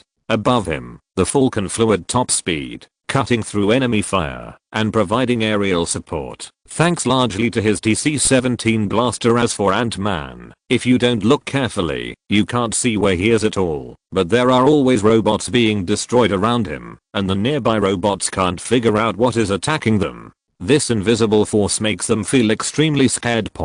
Although the three newcomers provided great help in stopping the CIs, Padme knew that a war of such magnitude could not be changed by just a few people, and it was only a matter of time before the palace defenses were breached. She could only pray that the Republic reinforcement would arrive here in time to crush the enemies who had invaded her home planet 10 years ago. The fire of war rekindled in Padme's eyes, and she launched a more fierce attack. She grabbed a DC-155 blaster and blasted at the robot at a faster speed. Meanwhile, Captain America stood in front of the injured Parker, who was being supported by his comrades Jolly and Luke as they struggled to retreat behind the defense line, with explosions constantly coming from behind him. Seeing this, Captain America used his shield to effectively deflect the blaster that was attacking Parker again. Falcon sees his clone friend in trouble and comes to help Parker as well. Captain, we can keep fighting like this, but if the Galactic Republic reinforcement they mentioned don't arrive soon, our fight will be in vain. I know. Captain America grabbed a B-1 robot and threw it away. Then he looked up at Falcon and said firmly, but now, no matter what the outcome, all we can do is keep fighting. Tanks incoming. A clone shouted. Everyone saw a row of AT tanks coming towards them. Some of them were immediately destroyed by howitzers and anti-aircraft guns, but the remaining tanks immediately began to return fire, instantly destroying the clones' fragile defenses. The Falcon swooped down on one of the tanks, detonated some grenades and quickly threw them at the tank's main gun. Padme and Captain America are now fighting alongside Sergeant Buck and Rook when an AT tank targets them. Fire at the Senator, the robot commanding the tank ordered grimly. Hide. Captain America roared and jumped forward to protect Padme. Suddenly, Ant-Man appears in front of them and throws a small disc at the tank. Hey, where did that tank go? Oh my god, I can't believe this actually works. Ant-Man also exclaimed, how on earth was that done? Sergeant Buck shouted in disbelief. Ant-Man walked forward, bent down and picked up a small tank in his palm, shrugged and smiled, saying, oh, I just shrunk it. Just shrunk it? Except for Captain America and Falcon. Everyone was stunned by Ant-Man's nonchalant attitude. This miraculous change temporarily stunned both sides of the war. Do you know how he did it? A clone asked Sergeant Buck, who could only shake his head in silent shock. Ant-Man keeps an eye on the mini tanks on his palm and the ant-sized B-1 battle robots that jump off his hand. The mini robots trying to escape from the giant overlord that controls them, but that is simply impossible. Ant-Man stared blankly, then fell into deep thought. Suddenly he came up with a brilliant idea. He said to a soldier next to him, can you lend me a grenade? The clone soldier, stunned by the scene just now, didn't hear what Ant-Man said at all. Getting no response, Ant-Man took the grenade from the soldier and threw it to Captain America. Hey, Cap, aim at this disc in my hand. Why? Trust me, it'll be fine, Captain. America chose to believe his comrade's words. When Ant-Man threw the small disc very high, Captain America leaned back and threw the grenade out with force. The two objects soon collided in the air boom. The next scene was something even Captain America and Falcon hadn't expected. The explosion shook everything as far as the eye could see, completely destroying the army of battle robots that had been fighting them for so long. In addition to destroying almost all the battle robots and A-80 tanks, the energy also blew a large hole in the middle of an open space leading to Sid's palace. Padme opened her eyes wide in shock and couldn't utter a complete sentence. Senator, Captain America's firm voice interrupted her stuttering. Padme looked at Captain America, who calmly said, I think it's best if you don't dwell on this right now. Padme blinked and tried to calm herself, but her mouth opened and opened again, until she finally stammered, yes, of course, yes, let's not dwell on it. Large attack helicopter. Rick suddenly pointed to the sky and shouted excitedly, reinforcement from the Republic are coming. Oh, thank the Force. Padme breathed out. She raised her head, looked at the clone troopers, and said seriously, do not let your guard down. The people of Naboo still need to be brought to a safe place. She's right. Even if reinforcement arrive, we can't relax until the last moment of victory in the war. Captain America nodded. If you're listening to this novel on a channel other than Fanfic World, it means they downloaded and uploaded it without effort. We cordially invite you to visit our channel, Mundo Fanfic Novelos. There you'll find the original version of this story and you can explore many other novels of various genres. We're waiting for you to immerse yourself in a world of incredible novels. Chapter 15. The war is over. Victory. The palace's defenses were deployed again. In the sky above Naboo, two large armed helicopters passed through the CI's fighter group, arrived in front of the palace, airdropped to Aptes, and then returned to their respective formations to command the reinforcement. GD Knight. Many clones shouted in joy. Leading the way toward the palace were GD Master Obi-Wan, GD Knight Anakin and his impish apprentice Ahsoka. Following closely behind the three GD Knights were Captains Rex and Cody, who led the clone troopers to fire at the Separatist droids. Rex saw a droid aiming at Anakin and immediately shot it down. The palace is just ahead, Master, Ahsoka said to Anakin. Anakin restrained his expression and led his men and Ahsoka forward. The group got closer and closer and soon stopped. They not only saw the devastation near the palace, but also a huge hole. Wow. What kind of weapon could have blasted such a big hole? The clone commanders passing by exclaimed. Anakin Skywalker's head snapped up, and a smile formed on his lips as he saw his wife walking quickly towards him. When she came up to him, he suppressed the urge to hug her, because the GD order did not allow members to marry and have children, so the fact that he and Padme were fathers was currently unknown to anyone. Padme, I'm so glad to see you're okay, he said. I want to say this to you too. Padme looked at Anakin and smiled. Then, Padme looked happily at Abino and Ahsoka, who came later, and said sincerely, you don't know how important your coming is to me. You saved my home planet, Senator. Padme turned around and saw Captain America running over and shouting. The trio of GD Knights and their clone troopers all turned their attention to a very strangely dressed man running towards them with a perfectly round shield in his hands. Captain Rogers. Padme nodded and turned to the GDN clones. Everyone, I would like to quickly introduce you to Captain Steve Rogers. He and his teammates have been helping the people of Naboo and doing their best to protect all of us. Really?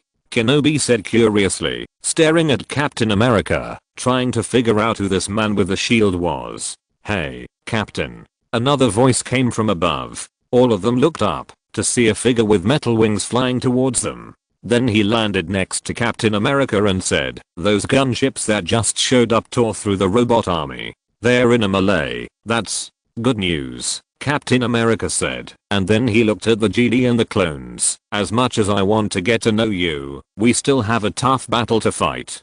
Totally agree, Anakin and Obi-Wan said at the same time. Afterwards, the odd team of 2 Avengers, a senator, 3 GD Knights, and their clone troopers began engaging the remaining droid forces still in the area. What's causing that hole over there? Young Ahsoka asked innocently. Oh, if you want to blame someone you can only blame Ant-Man, Falcon said casually. Who? Ahsoka didn't understand what the Ant-Man mentioned by the Birdman was. Over there, Falcon said, pointing at Ant-Man who was calmly walking towards a team of robots. Ahsoka looked in the direction the Falcon was pointing and was shocked to see a strangely dressed man suddenly appear from nowhere, only to shrink and disappear from her sight again. But the next scene made her eyes widen in shock. The man who disappeared from her sight suddenly appeared in the middle of the robot team. Then he did something, but the robots suddenly began to twitch violently. Then he grabbed the arm of a robot and shrank again in the process. What was incredible was that a man the size of an ant could throw a robot forward with a force many times greater than that of an ordinary person. The huge inertia caused the robot's arm to remain in the hands of the Ant-Man. Then, he used his broken limbs to destroy several robots left and right and disappeared again. Ahsoka, and even Rex, Cody, and the clones stared at what they had just witnessed, trying to figure out what was going on. Did I have the same expression just now? Padme asked Captain America in a low voice. Captain America shrugged and smiled. Almost. It's just that they didn't see the explosion before. Otherwise, I guarantee that their expressions would be exactly the same as yours. Skywalker, Kenobi, a female voice interrupted the fight, and the Tajidi looked to see Aayla Secura, assisted by Lieutenant Bly and the 327th, walking towards them through the droid force. Captain America also looked up in the direction of the voice, wondering who it was, and found that the alien girl was really, what? A beautiful blue skin. Captain America muttered to himself, Aayla, I'm glad you came. Anakin joked, swinging his lightsaber to break many blaster bolts from the droids. We are sorry.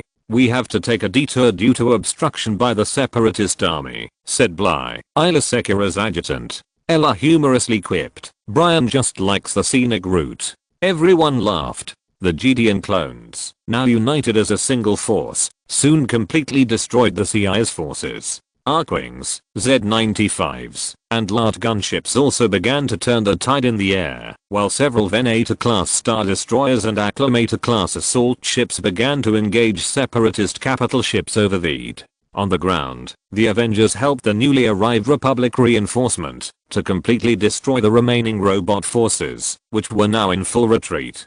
Captain America fought alongside Aayla Secura, Clone Commander Bly, and Ahsoka Tano to take down a squadron of super battle droids. We beat them, General, Bly said to Aayla Secura. Okay, Ella said with a firm look in her eyes. Howitzer. A clone shouted, and several grenades exploded in the air and flew towards them. Before anyone could react, a blue shield shot forward, knocking them to the ground before bouncing back. The grenade exploded, and the energy wave hit Captain America, who was holding a shield, and pushed him back a few steps, but it saved the surrounding soldiers and GD from harm. Wow, Bly whispered. This is how everyone feels at this moment, including Ahsoka and Aayla Secura. Thank you, Ella said sincerely. Captain America looked at the elf like Ella and nodded silently, hiding his inner nervousness. At this time, the sun was about to rise. Some of those who had been fighting for a long time did not realize how long the battle lasted until the sun slowly rose and they realized that almost a whole day had passed. Republic reinforcement arrived in droves with food and medical supplies, as well as many other resources, to assist Republic allied worlds after 10 years. The planet Naboo defeated the invading robot army for the second time. Chapter 16. Travel to Coruscant, the capital of the Galactic Republic. At this time, the GD Knights, their respective clone commanders, senators, and the Queen gathered in the palace's meeting hall, a large circular room. Everyone sat around the table, their eyes focused on three people. We are forever grateful and thankful for the three of you who aided Naboo in its hour of need and fought back against the Separatist forces, said Obi-Wan Kenobi on behalf of the assembled Republic members. I cannot express to you three how much this means to the people of Naboo. Thank you so much, Padme said earnestly. Well, Ant-Man was about to say something, but was stopped by Falcon, who quietly pushed him, because he could tell from Captain America's expression that they were not trying to express their gratitude, but to pave the way for the next topic. That being said, Anakin continued, I think there is a question on everyone's mind right now. Well, let's get this straight. Who are you? Obi-Wan rubbed his chin with his hand and said, despite my friend's blunt way of speaking, I do agree with his point of view. Captain America, Falcon, and Ant-Man exchanged glances. To be honest, we don't know either. Captain America lied cautiously, and then said, To be honest, we got ourselves involved in a war we know nothing about. Then why do you want to join the war? Ella couldn't help but ask. We can't let innocent civilians die in a battle that has nothing to do with them. Captain America said very seriously. After hearing these powerful words, the Jedi Knights, clones and senators couldn't help but admire these three people of unknown origin. Obi-Wan saw that Captain America was hiding something. He was silent for a moment and then said, "In that case, we can help each other." "What do you mean?" "Information exchange," Obi-Wan said. "We tell you what you want to know, and you tell us who you are. We can even tell you all about the war and both sides of it," Anakin added. "If you need any help, please let me know," said the Queen of Naboo. "You are all heroes for protecting my people. It is the least I can do." Captain America thought that they at least had the right to choose to exchange information. If they refused to exchange information, these people who had just fought side by side would instantly become enemies with swords drawn against each other. Captain America walked forward, his eyes resting on the three Jedi Knights, and said in a deep voice, "So, what do you want to know?" It would be a lie to say that Cap knew where they were going now and what they were going to do. Captain America, Falcon and Ant-Man are currently on Anakin Skywalker's private star destroyer named Resolute. They are now heading to another planet called Coruscant, which according to Anakin is the heart and capital of the Galactic Republic. On the planet Naboo, Captain America states that they are from another planet called Earth and makes it clear to the Jedi, clones, and several senators that they do not travel and have no knowledge of the galaxy and its current state. Afterwards, Sekira suggested that it might be better if the three of them went to Coruscant with the Grand Army of the Republic, as it was the capital planet of the Galactic Republic and was safer and more prosperous.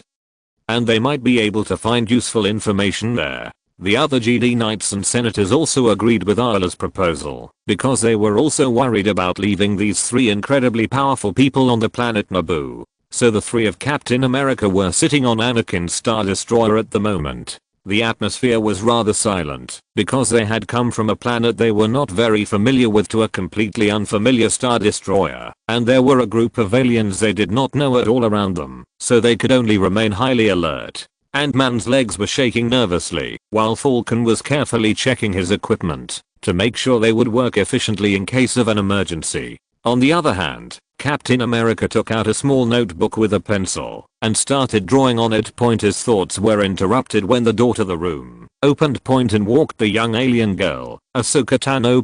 All three stared at her silently, waiting for her to speak, which made the young Jedi Padawan feel a little uncomfortable with three pairs of such intense gazes. She squeezed her wrist nervously and said, "We are about to leave hyperspace and arrive on Coruscant soon. Do you want to come out and see?" The three of them looked at each other, and Falcon shrugged and said, "We have nothing to do anyway, why not go out and take a look?" The group stood up and followed Ahsoka. Along the way, many clones were doing their duties at their posts, and they only glanced at the three of them at most. But some of the resting clones looked at the three people following Ahsoka, and someone couldn't help but whispered, "Is that them?" Yes, it was those three who repelled the robot army that invaded Naboo. "I saw some holographic videos. They are so powerful," said some clones. "It seems like you guys are already famous here," Ahsoka couldn't help but say. Captain America shrugged. "This is not what we want." Ahsoka suddenly became serious and said admiringly, "You saved many lives on Naboo." Senator Amidala and Organa both said that it was because of you that many clones and civilians survived the war. "There's no way we can sit idly by because everyone has shown great kindness and friendliness since we arrived on this planet," Falcon said gently. They were so friendly to you from the beginning, and I was mistaken for an intruder into the palace," Ant-Man complained slightly. "It's not the first time people think this way about you."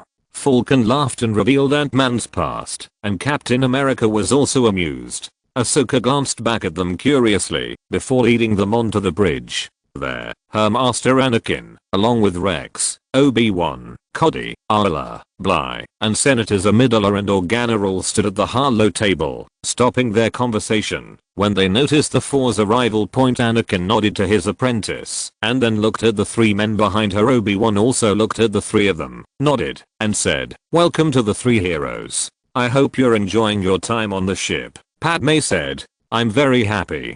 Thank you for your concern, Madam Senator.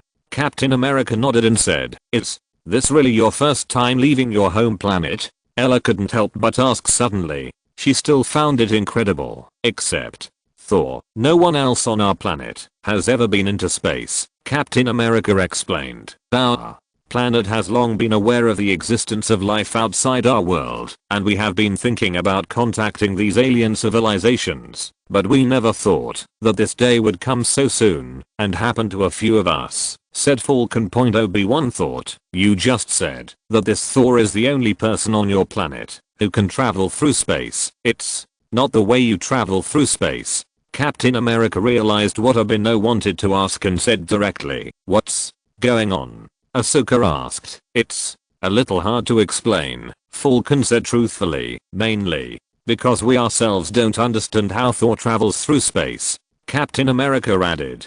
Captain America's straightforward words made the atmosphere silent until, what is this croissant we are going to now? Ant-Man asked curiously. Croissant shop. Rex muttered to himself, looking at his clone brother. He didn't understand what Ant-Man meant. Coruscant.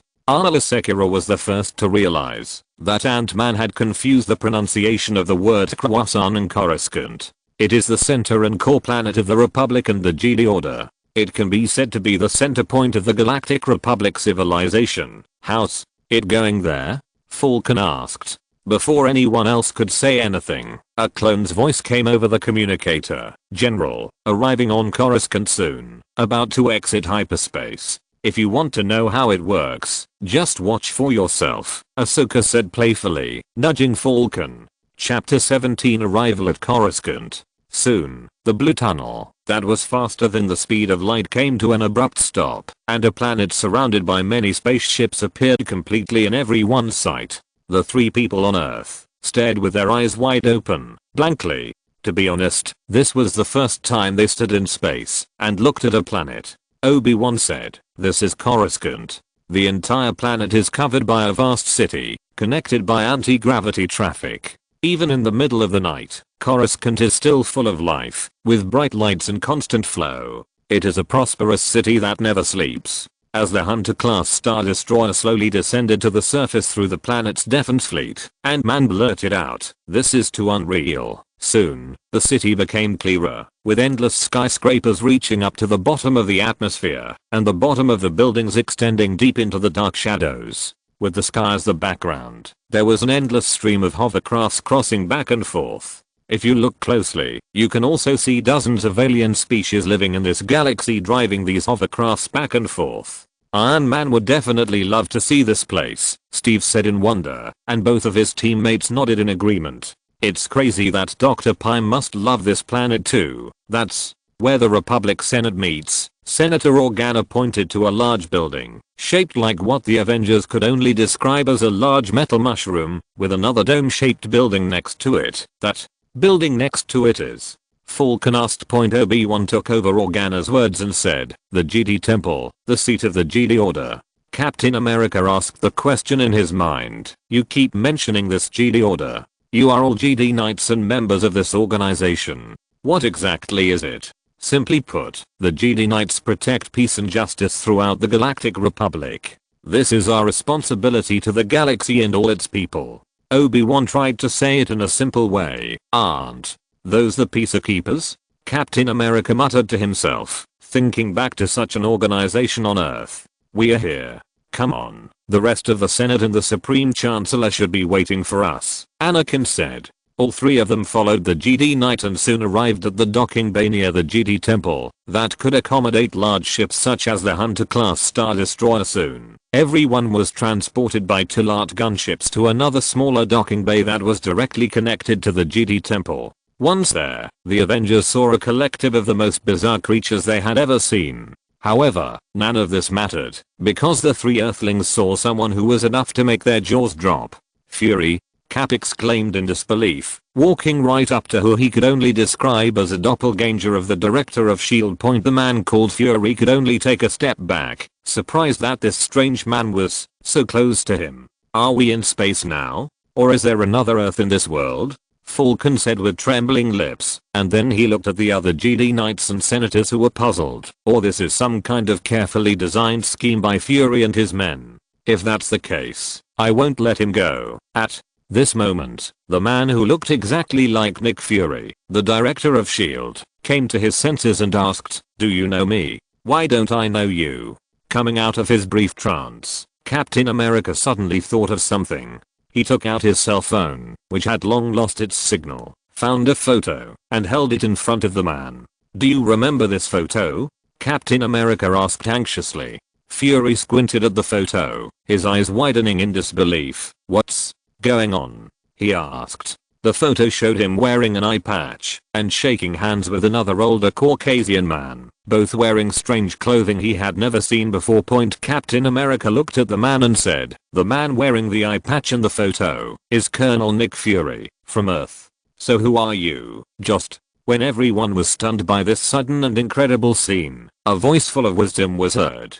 Captain America looked for a long time, but couldn't see who was talking, until everyone looked at a little green goblin with a cane, who staggered towards Captain America and Fury. "We have many questions too, and I believe Master Windu has the same question, but he may be more concerned about this personal issue of his right now." The little green goblin stood behind the man called Windu, staring at the screen that Captain America was still holding up with interest and a little surprise. "Master Windu, have you been leading a double life that we are not aware of?" the old goblin asked humorously. "That's really possible," Windu replied, his eyes fixed on the phone screen, because the person on the screen looked exactly like him, which really puzzled him. The little goblin's words made the atmosphere harmonious again. At this time, an old man in gorgeous clothes came over, and everyone made way for him. The man in gorgeous clothes walked up to Captain America, gave him a kind smile, and said, "Hello, Captain Steve Rogers. I have heard a lot about you, but please allow me to personally thank you for your heroic defense of my home planet Naboo. Nice to meet you. My name is Sheev Palpatine, Captain." America held out a hand and shook it vigorously. "Steve Rogers." He introduced himself. "Although you already knew that, yes, my Senator Amidala of Naboo spoke of the brave and heroic actions you and your companions took on our home planet. You are truly a hero," Palpatine said softly, with a look of admiration. "Don't say that, sir. We are just doing our duty," Captain America said modestly. Windu also came back to his senses from the photo incident and said, "Speaking of responsibility, I think it's time for us all to understand what happened on Naboo." The Green Goblin also said solemnly, "Yes, we have many issues to discuss. The Force has called us and guided us to find you three heroes." Falcon and Ant-Man looked at each other, while Captain America stared down at the green creature. Then he raised his head and said firmly, "We want to figure out how we got here. Regarding the Star Wars, it's obvious that we were just passively involved. Then let's find a place to sit down and talk. We can't stand here for hours discussing one issue after another." Obi-Wan walked out and suggested. Everyone agreed to Obi-Wan's proposal, and everyone headed towards the Jedi Temple.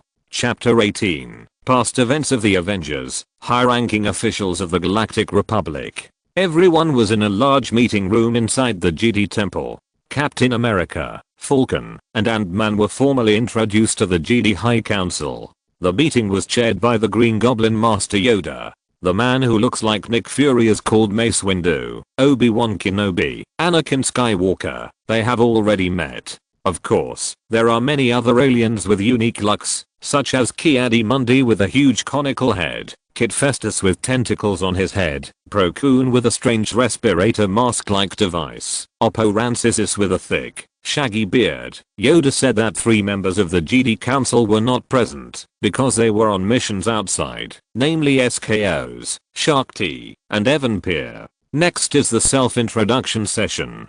Captain America said, "Some of you already know my name, but my full name is Steve Rogers. In our hometown, I'm also known as Captain America." "Captain America? It seems more like a title," Ella said puzzledly. "So your rank of captain is self-proclaimed?" Anakin asked.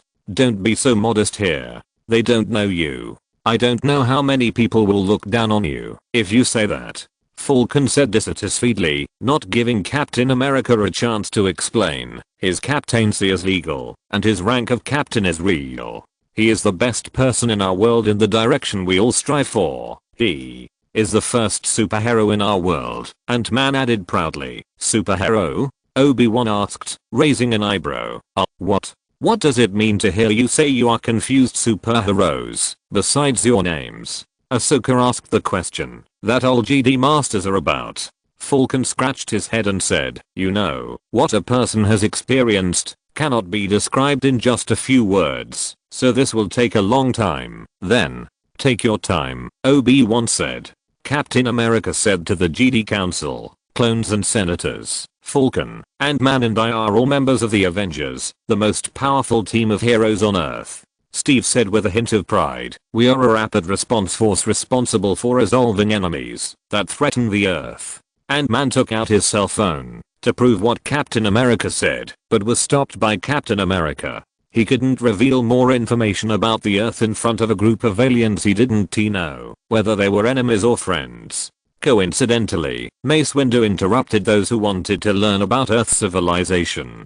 He said, the issue we need to discuss is the warning issued by the Force not long ago, not the planetary civilizations of both sides. At this moment, the relatively silent Adjutant Rex spoke up. Masters, all of you almost fainted during the whole Force warning incident. Do you think this may have something to do with them? This possibility is very high, Yoda said. But I can't sense the presence of the Force from them, Obi-Wan said, squinting at the three men. People in the conference room were talking at the same time, and the conversation was getting more and more lively and chaotic. This meaningless discussion ended when Master Yoda tapped his staff on the floor with a crisp sound. We must calm down. It is meaningless to discuss this. Captain Rogers, if possible, please start from the beginning, Yoda said wisely. Cap nodded, and, with the help of Ant-Man and Falcon, went on to give a fairly detailed explanation of who they were, from the individuals to the ultimate formation of the Avengers, and why they were on Naboo Point at the same time. He asked if the Jedi or Senator had ever heard of the species known as the Chitauri, or the alien civilization known as Asgard, as well as Thor, Loki, and Odin. When they said they hadn't heard it, Captain America continued, so, who is this guy named Thor you are talking about? You have mentioned many times that he is the only one in your team who can travel through space. Obi-Wan asked curiously. Captain America said, more than that. Thor's people have been using spacefarings for thousands of years. It can be said that his family can do this.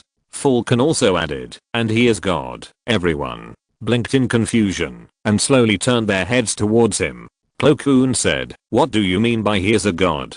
Ant-Man said quickly, to be precise, he is Thor. Ant-Man pulled out his phone and searched through it, eventually finding a video of Thor in action during the Battle of New York, as well as the original lineup of the Avengers. Why do you have these things on your phone? Falcon couldn't help but ask in confusion. This is all thanks to Cassie. She organized and stored these videos because she really likes you guys. She wanted me to know how much she likes you and asked Hope and me to join. Ant-Man said. When mentioning Hope and Cassie, Ant-Man suddenly became depressed. Falcon and Captain America also frowned and patted Ant-Man on the shoulder.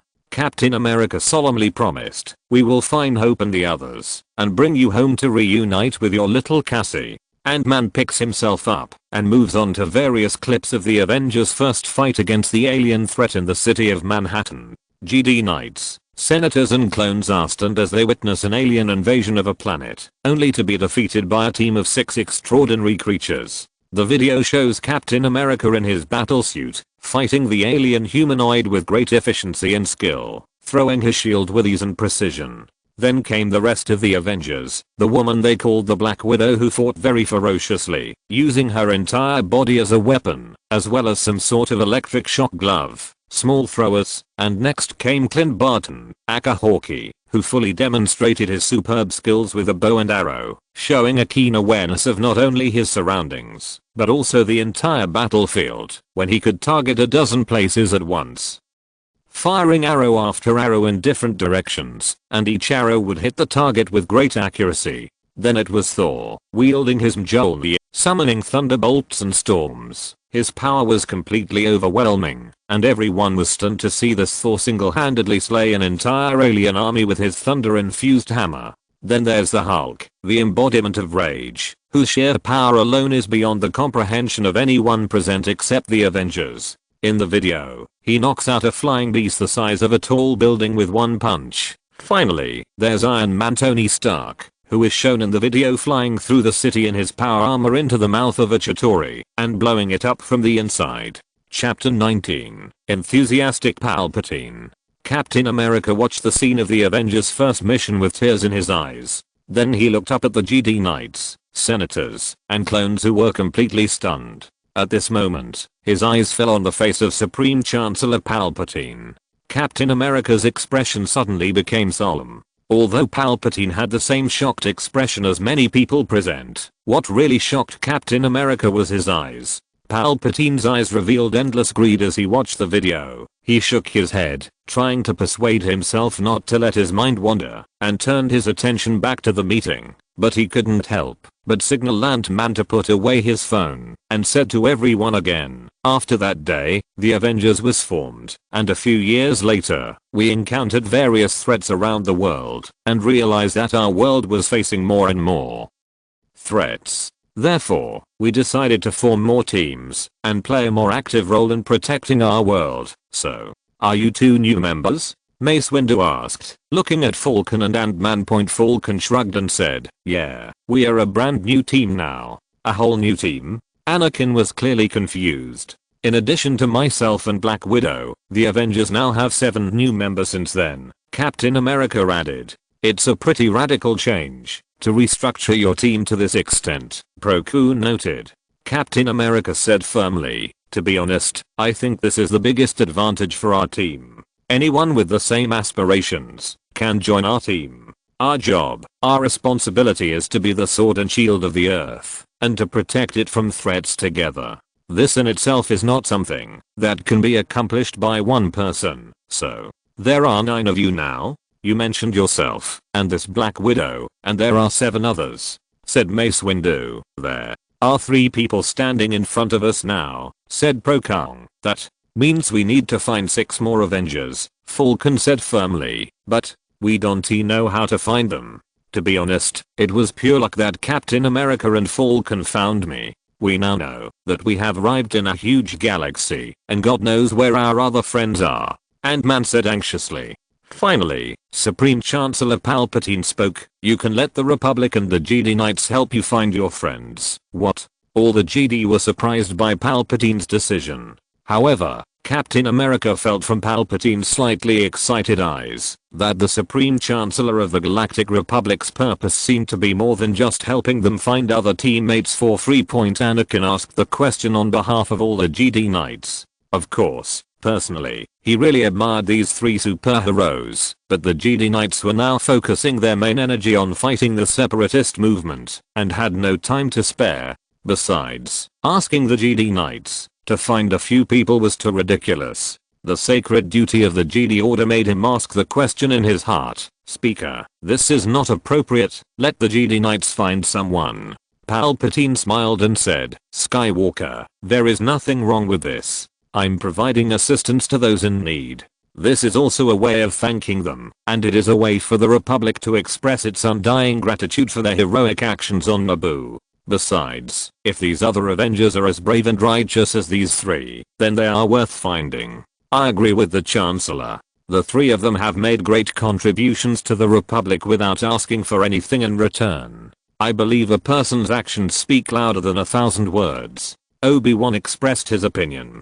Captain America interrupted them directly. Listen, I'm really happy that I was able to help those in need at that time, but the fact is that we are now involved in a war, and to be honest, I'm afraid not many people are willing to be involved in a war for no reason. Ila Secura couldn't help but speak up. I owe you too, because you saved my life and Commander Bly's life during the battle on Naboo. You also helped save the lives of countless of our clone brothers on Naboo. I thought we could spare some time to help you, Captain Rex said in a booming voice. Commander Cody agreed. Master Yoda also said at this time, the Force has brought us together, and the reason for its warning lies with you, the Avengers. Although I haven't figured out what's going on yet, I believe that the Force will never make mistakes. By the will of the Force, it seems we must help you, just as you have helped us, Kit Fisto said with a smile. I think it's great to be able to help real heroes, Ahsoka said excitedly. I want to help too. As Chancellor Palpatine said, you saved my home planet, including my sister and niece, and I'm forever grateful for that, Padme said firmly. You saved our lives from the assassin Ventress. We are never ungrateful, Organa said righteously. When Falcon heard that someone was willing to help them find other teammates, he danced with joy and joked, oh, what's this for? Is this an equal exchange? Do you have to give us a spaceship? It can be arranged. Organa also said humorously. Okay, Falcon, don't get too excited, Captain America said. However, although we are surprised that you are willing to help us, we still want to thank you. If we really find our teammates, we will be very grateful to you. Yoda walked towards Captain America and said, this is no longer a favor, this is a mission. The will of the Force has spoken, and it has never been as clear as it is this time, so we must help you. Helping you is also helping ourselves. Master Yoda extended his hand to Captain America, who immediately squatted down and shook the hand of this wise and sincere old man, and said sincerely, thank you, Master Yoda. The atmosphere in the conference room became harmonious, and all the creatures present who were sensitive to the Force could feel its presence deep in their hearts. They also vaguely felt that with the arrival of these mightiest heroes on Earth, the Avengers, a huge change would take place within the galaxy. Ant-Man finally got a chance to speak, and he asked a question that all the galactic creatures present found very humorous. I'm confused now. Can someone explain what this Force is? Many people laughed at this sudden question. Anakin used Falcon's words to tease. It would take a long time to explain this problem clearly. Chapter 20 The Force. God. Captain America spent most of his time in the room provided by the Jedi Temple. The enthusiastic Aula Secura found him a book about the history of the Milky Way. After reading it for a few days, to be honest, he wanted to put the book aside. Before this, he felt that the history of the Earth was long and grand enough, and if he was diligent and spent some time, he could understand it roughly. However, it was really a fantasy for him to want to fully understand the history of the Milky Way. Falcon and Ant-Man definitely wouldn't stay in the room quietly, although they were nowhere to be seen most of the day. Fortunately, they didn't cause any trouble. His head was about to explode, so he put down the book in his hand and decided to go out for a walk. He came to Falcon and Ant-Man's room, but they were not in the room as expected. Captain America wandered aimlessly until he approached a huge garden full of plants he had never seen on Earth. Guessed that this should be the garden of the Jedi Temple and decided to go in and take a look. Walking into the garden, the air was peaceful and tranquil, making him feel more relaxed than ever before. What are you doing here? A soft female voice came. Cap turned around and saw a woman sitting under a tree. She looked very kind. In fact, from the looks of it, Cap would almost have thought she was part of the tree she was sitting on. You look lost, a weary traveler. She stood up from the ground and said kindly, no, not a traveler. You are a warrior full of contradictions and worries, Captain. America discovered that this was a tree person. She did not have the aggressiveness of Palpatine, but was calm and peaceful, just like Master Yoda, who possessed an aura of great wisdom and knowledge. Is my inner heart so easy to see through? Captain America asked curiously. The woman smiled and slowly walked towards him. The easier it is to see through a person's heart, the purer he is. You are a truly rare and noble warrior, Captain. America smiled. You can call me Steve Rogers. My name is Teresa, and I'm an ET. Mr. Rogers, you seem to be troubled now, Teresa said. I was just thinking about some things. Teresa just smiled, walked, pointed aside at the tree. Would you like to sit down, Steve? I believe you need a way to clear your mind, which will help you think about the problem better. Captain America hesitated slightly, then followed her to the tree, where he sat cross-legged, placed his arms on his knees, and closed his eyes. After a while, Captain America closed his eyes and said, thanks for your suggestion, Teresa said kindly. When I see someone in need of help, it is my duty as a member of the Jedi Order and my duty under the guidance of the Force Captain America closed his eyes and fell into deep thought, repeating two words over and over in his mind, the Force. He opened his eyes and said, I've heard almost all the GD, even some clones and senators mention it. What is it? It feels like some kind of religion. Terra. Sa didn't say anything. A leaf fell down. She stretched out her hand and saw that the leaf was suddenly wrapped by an invisible force and floated in her hand point. Then she slowly said, it is the source of power for all GD Knights. It is omnipresent in the entire galaxy. It is the lifeblood of all things. We GD Knights are followers of the Force and its will, and guardians of life. I'm one with the Force, and the Force is with me. With the Force, we find balance and purpose. He could understand every word Teresa said, but he couldn't understand what they meant when they were put together. He just had a vague illusion that the Force these GD Knights talked about was like God on Earth. If he didn't know clearly that he was in the Milky Way, he would definitely think so. Then, why did some GD mention that they couldn't detect the Force around me and my teammates? Asked Captain America. Teresa said without hesitation, because the Force has completely blocked you, but there is no Force in your body. You and your friend come from a world that has no connection with the Force at all. You three and your other lost companions come from a place we cannot understand. A world without the Force, without the attraction of the dark side. Dark side. What is that? Captain America asked confusedly point before Teresa could reply. Another voice interrupted her. Master.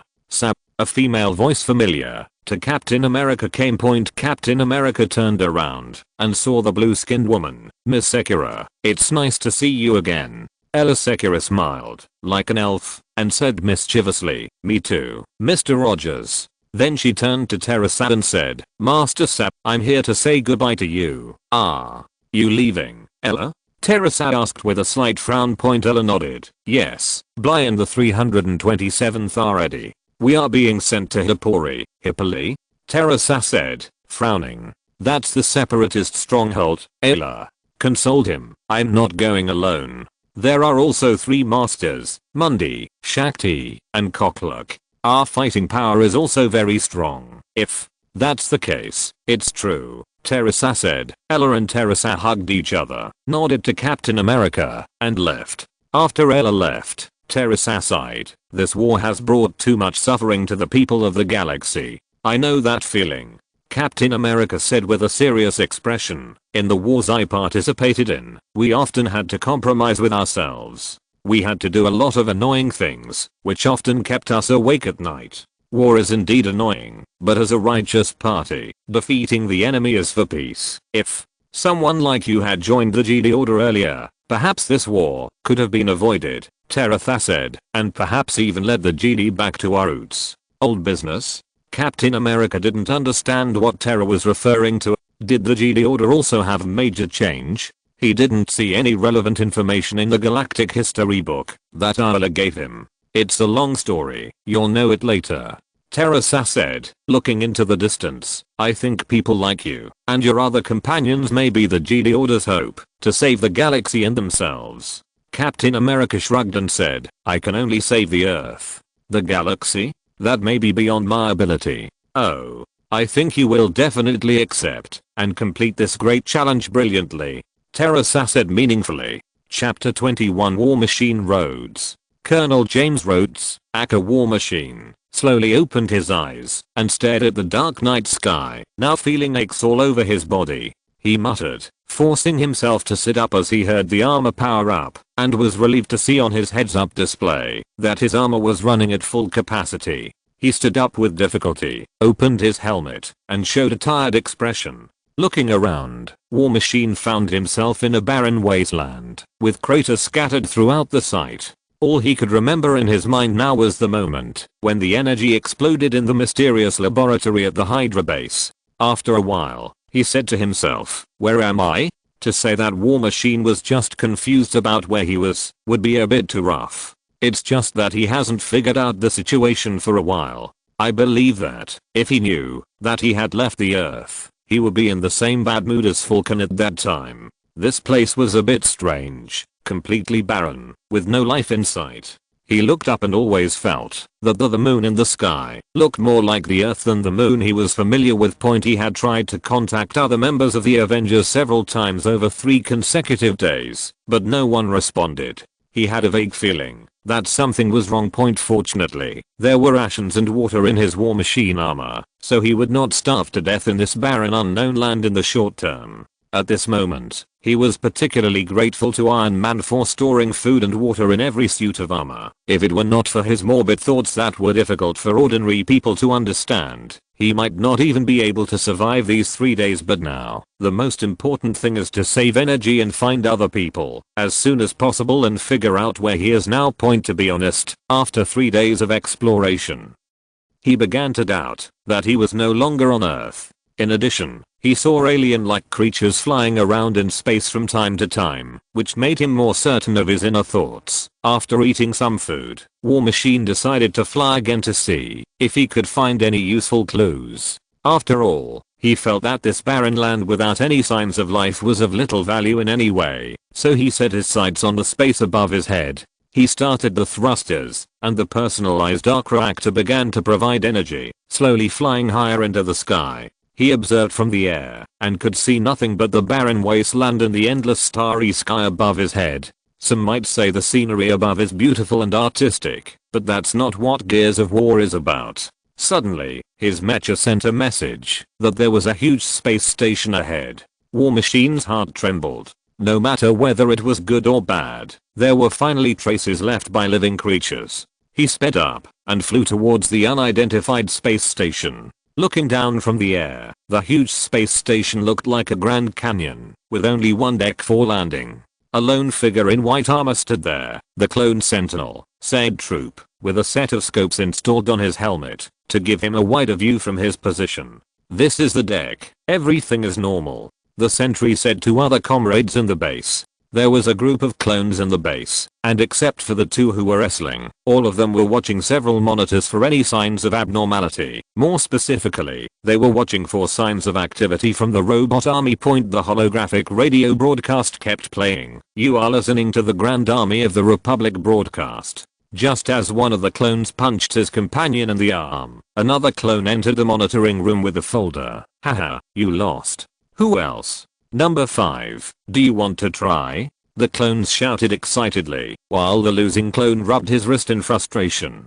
"A heavy burden. Shouldn't you be staring at your monitor?" asked the clone who had just walked in. "Okay, I'll check to see what's going on," Zangbu responded nonchalantly, complaining, "It's just like I watched it countless times before. Everything is normal. Personally, I like how quiet it is here. Come on over and sign in," the clone said, tapping his folder. "Number 5, what's wrong with you?" Zangdan argued childishly. "We should be on the front line blowing up robots instead of just sitting here doing nothing."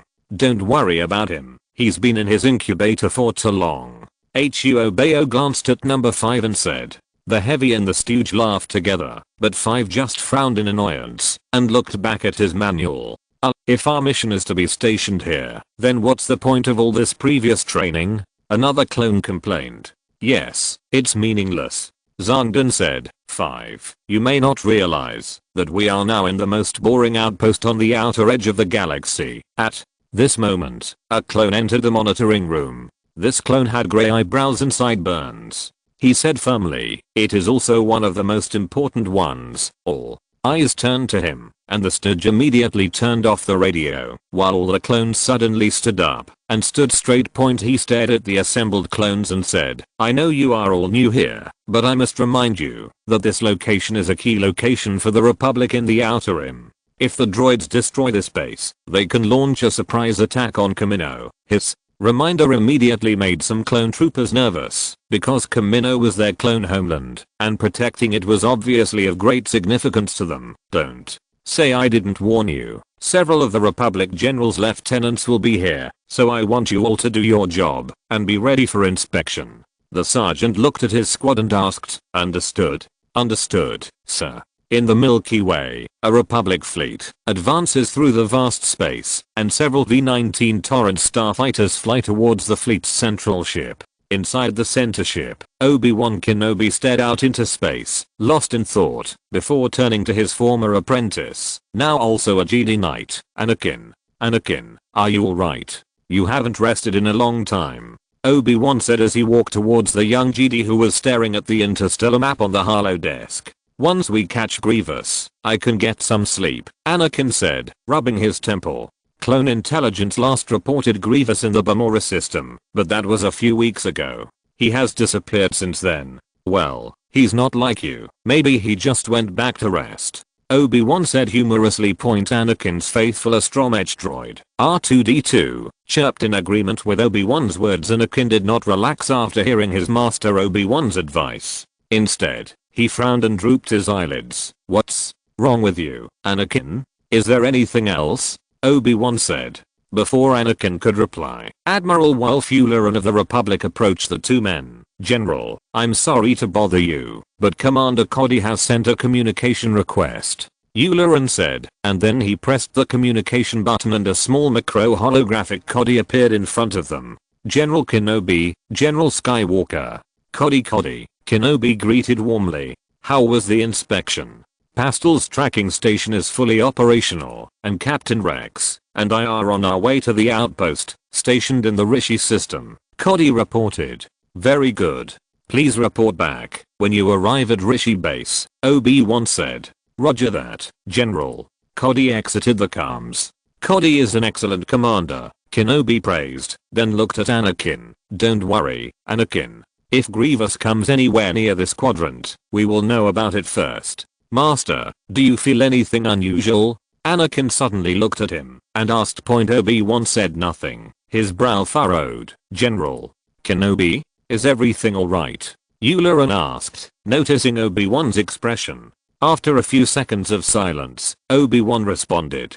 The Force. I feel it shifting. After hearing what Obi-Wan said, Anakin immediately said to Yularen, pay close attention to the Eclipse system. If you're listening to this novel on a channel other than Fanfic World, it means they downloaded and uploaded it without effort. We cordially invite you to visit our channel, Mundo Fanfic Novelos. There you'll find the original version of this story and you can explore many other novels of various genres. We're waiting for you to immerse yourself in a world of incredible novels. Chapter 22 Rishi Base. War Machine had been flying for a few minutes, and finally, he saw a large space station in the distance. Finally here, War Machine muttered to himself. Suddenly, his sensors kept flashing warnings, informing him that an unidentified object was approaching from above. War Machine looked up, his eyes widening as he saw the fireball falling from the sky. The sensor sounded again, sending a signal that the unknown object was very close to hitting him.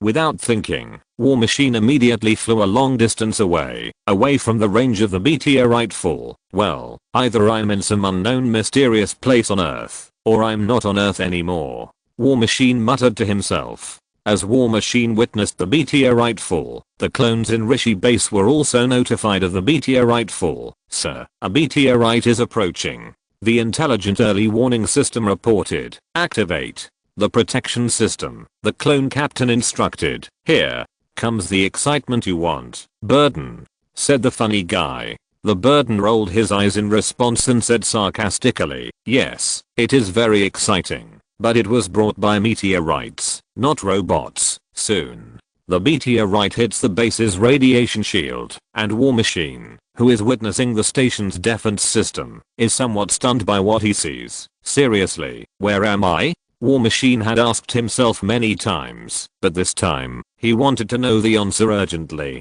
Suddenly, he noticed something not far from him. What is that? He wondered, seeing some kind of dome-like device with 3 metal appendages embedded in the ground. Then, a red light shot out from the unusual spacecraft, and a thin robot jumped out, looking a bit like Ultron.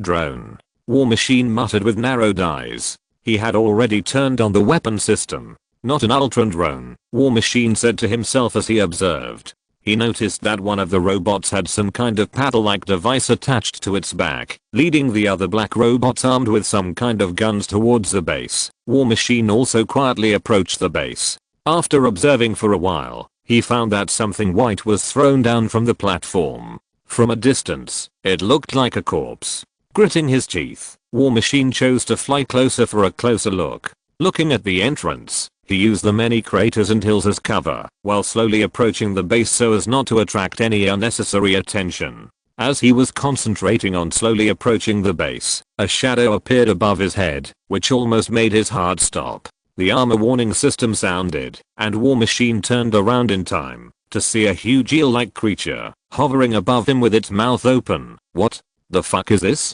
War Machine roared and took off into the air. The unidentified creature rushed forward and tried to devour the Marine Colonel. War Machine quickly fought back, unleashing a barrage of laser blasts at the beast, piercing its skin and causing it to cry out in pain. The creature was also very clever, using the craters and hills as cover and quickly escaping the fire range, leaving War Machine with a confused and anxious look on his face.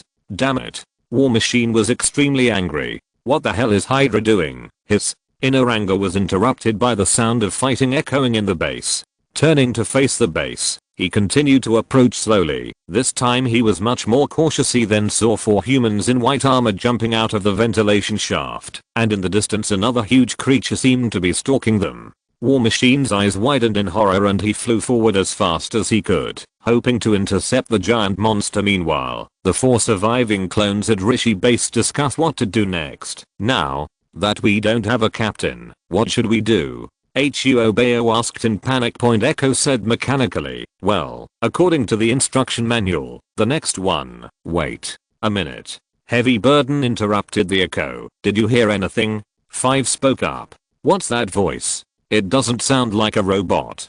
Don't forget those huge. The Burden was interrupted loudly by the echo before he could finish his words. Look. Echo shouted, pointing at something coming towards them at high speed. What on earth is that? Zongdan immediately pulled out his gun and shouted nervously. It looks like. Before he could finish his words, the eel caught up with the other clone brothers in its mouth. When the 4 clones were about to be swallowed by the eel, a metal humanoid suddenly hit the side of the eel, causing it to fall. The metal humanoid then flew into the air and fired a missile from its shoulder into the eel's eye, killing it. What the hell is that? Zongdan said loudly, pointing the gun at him. It looks like a robot, Echo said in panic. Then the metal figure dropped down in front of them, its helmet flipping back to reveal a dark-skinned human. Ah, you alright? He asked. Several clones widened their eyes, then they glanced at each other, wondering who this guy was. Yes, we are fine, Echo said slowly. Thank you for saving us, the funny guy said, breathing heavily and patting his chest, realizing that he almost died just now. Who are you? Number 5 asked. Colonel James Rhodes, the savior of the 4 clones, said formally. My code name is War Machine, a member of the Avengers. The Avengers? Echo repeated. Who are the Avengers? Ah, you a colonel? Asked the funny man, standing erect. But I'm not your colonel, War Machine said with a slightly humorous tone. Wait, please tell me, where am I now? The clone troopers looked at each other, then 5 shrugged and turned to War Machine. You are at Republic Outpost Rishi, sir. What? War Machine asked, confused. Sir, this is. Echo continued. Brothers, look, Zongdan said, pointing above them. It's Commander Cody. Echo reacted immediately. A ship I don't recognize, War Machine muttered to himself. Well, it seems I really am not on Earth anymore. We must remind them. Huobeo said hurriedly, as if he had thought of something. Enter the calm link. Heavy Burden instructed Echo. Echo tried several times but failed, then said in frustration, it's no use. Their communication frequency is not on the same channel as ours. If this goes on, Commander Cody will definitely be ambushed by the robot army in the base. We have to find a way to remind him, Zongdan said anxiously. Suddenly, number 5 seemed to have thought of a solution. He raised the flare and said, let's use the flare to signal them. Chapter 23 News about Captain America. On the landing platform, Commander Cody and Captain Rex were talking to a very odd-looking clone trooper who had been very adamant about preventing 2 high-ranking officers from entering the base. At this point, Rex was already impatient, looking at the clone trooper, and sternly ordered, take us to see the captain of the base.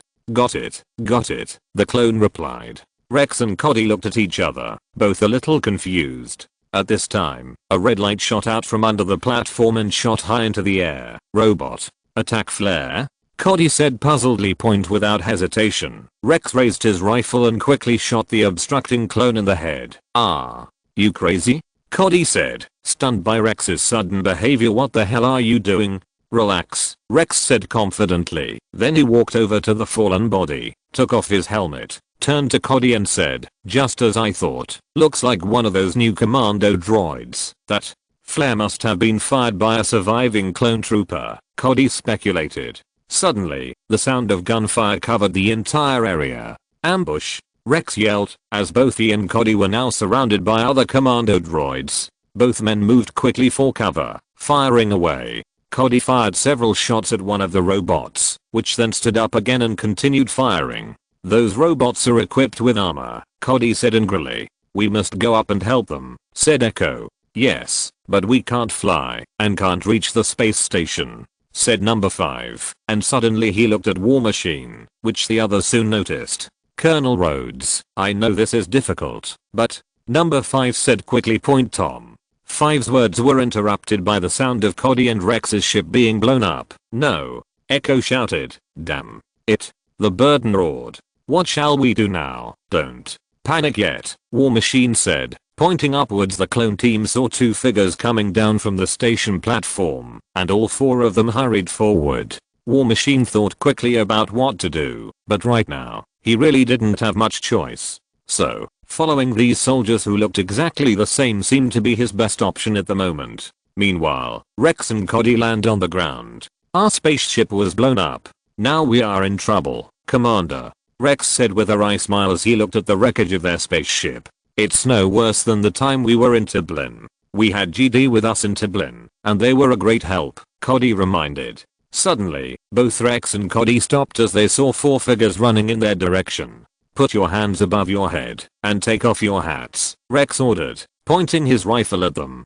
Sir? Huo Bao was a little confused. Now, Rex yelled, and the 4 soldiers realized that their commander couldn't be sure whether they were clones or robots, so they immediately took off their helmets to reveal familiar faces. Rex and Cody relaxed, only to raise their weapons again when they saw a metallic figure come into view. Sirs, don't shoot. He has been helping us just now, number 5 said hurriedly. Help? Rex asked. Yes, Colonel Rhodes saved us here, added the stooge. War Machine was suddenly startled by the sudden gunshot and immediately aimed his gun at Rex, staring at him vigilantly. A scream came from behind him, and he turned his head. It turned out that another giant eel came from behind, but this time, Captain Rex quickly shot it in the eye and killed it instantly. War Machine then relaxed. Clone Captain Rex walked up to the eel and examined it, then took off his helmet and said to the 4 clones, my name is Rex. The yellow armored clone also took off his helmet and said, I'm Commander Cody. My number is 27 to 5555, sir. We call him number 5, said Heavy Burden. I'm Heavy Burden. This is Echo, and this is Huggies. Who are you? Rex asked, staring at the silent War Machine, while looking at all the clones in confusion. Colonel James Rhodes, who are you? War Machine asked. Are you brothers? Because you look alike. That's understandable. Rex smiled slightly, then turned serious. You said you were a colonel? Colonel of the United States Air Force. Member of the Avengers. War Machine nodded proudly, then lowered his head and muttered to himself, but none of this matters now. Rex and Cody's eyes widened, and they looked up in shock. The Avengers. Cody said slowly, you mean the Avengers, right? War Machine looked at the 2's reactions, and suddenly a surge of hope came over him. Yeah. You know the Avengers? Captain Avengers. Rex said. Steve Rogers. War Machine added eagerly, Captain America. Has you met him? Have you met the others? This is incredible. Commander Cody, we have found a missing Avenger. Rex said with incredible humor. Captain Rex, do you know this man? Echo asked. Well, we can say that the Avengers are a group of new people who can do crazy things that we couldn't even dream of, Rex explained. So, what do we do now? The base is still in the hands of the robots, asked the funny guy. The Heavy Burden stepped forward at this time and said solemnly to Rex, the 4 of us are well trained and ready. We can take back the base. There might still be hope for you, rookie, Rex said approvingly. Sirs, what about Colonel Rhodes? Asked 5. We can't just leave him here alone, after he saved us. Huo Bayo also stood up and said, Captain Rex, you and Commander Cody know about the Avengers, right? War Machine said point. Both clone officers nodded. How? Do you know them? War Machine asked eagerly. He wanted to figure it all out. We encountered them on the planet Naboo, Cody explained quickly. Captain Rogers, Lieutenant Wilson, and Scott Lang assisted us in repelling the droid army, then returned to Coruscant with us and explained their situation. We know you came from a planet that is unfamiliar with interstellar travel. The battle machine pondered for a moment, then nodded and said, okay, I'll help you.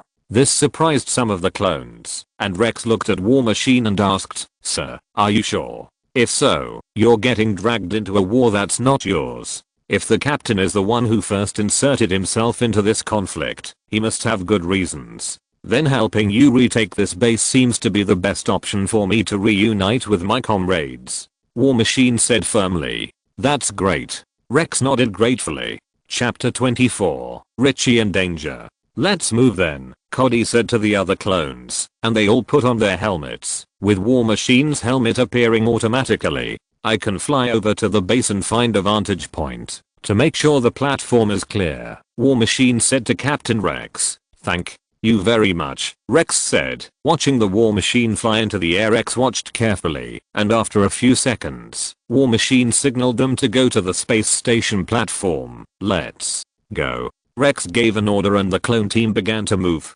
As they were about to reach the station's platform, War Machine landed next to them and handed 5 his blaster. Rex said at this time, once those robots occupy the Rishi base, Kamino will be in danger, so we must take back the base. But there are too many robots, said the funny man. It's okay, kid. No matter what, we must take back this base, even if it means sacrificing our lives. Rex waved his hand and said, how do we get through those blast doors, Rex? Any suggestions? Cody asked expectantly. I have a few ideas, Rex said as he looked towards the door. I can blow it up, War Machine said. Mr. Rhodes, save your firepower until they send reinforcement, Rex said. So what's your plan? War Machine asked. An eye for an eye, Rex said mysteriously. Apparently, Rex was going to pretend to approach the blast door in a similar manner to how the commando droid had first encountered the 2 clone officers.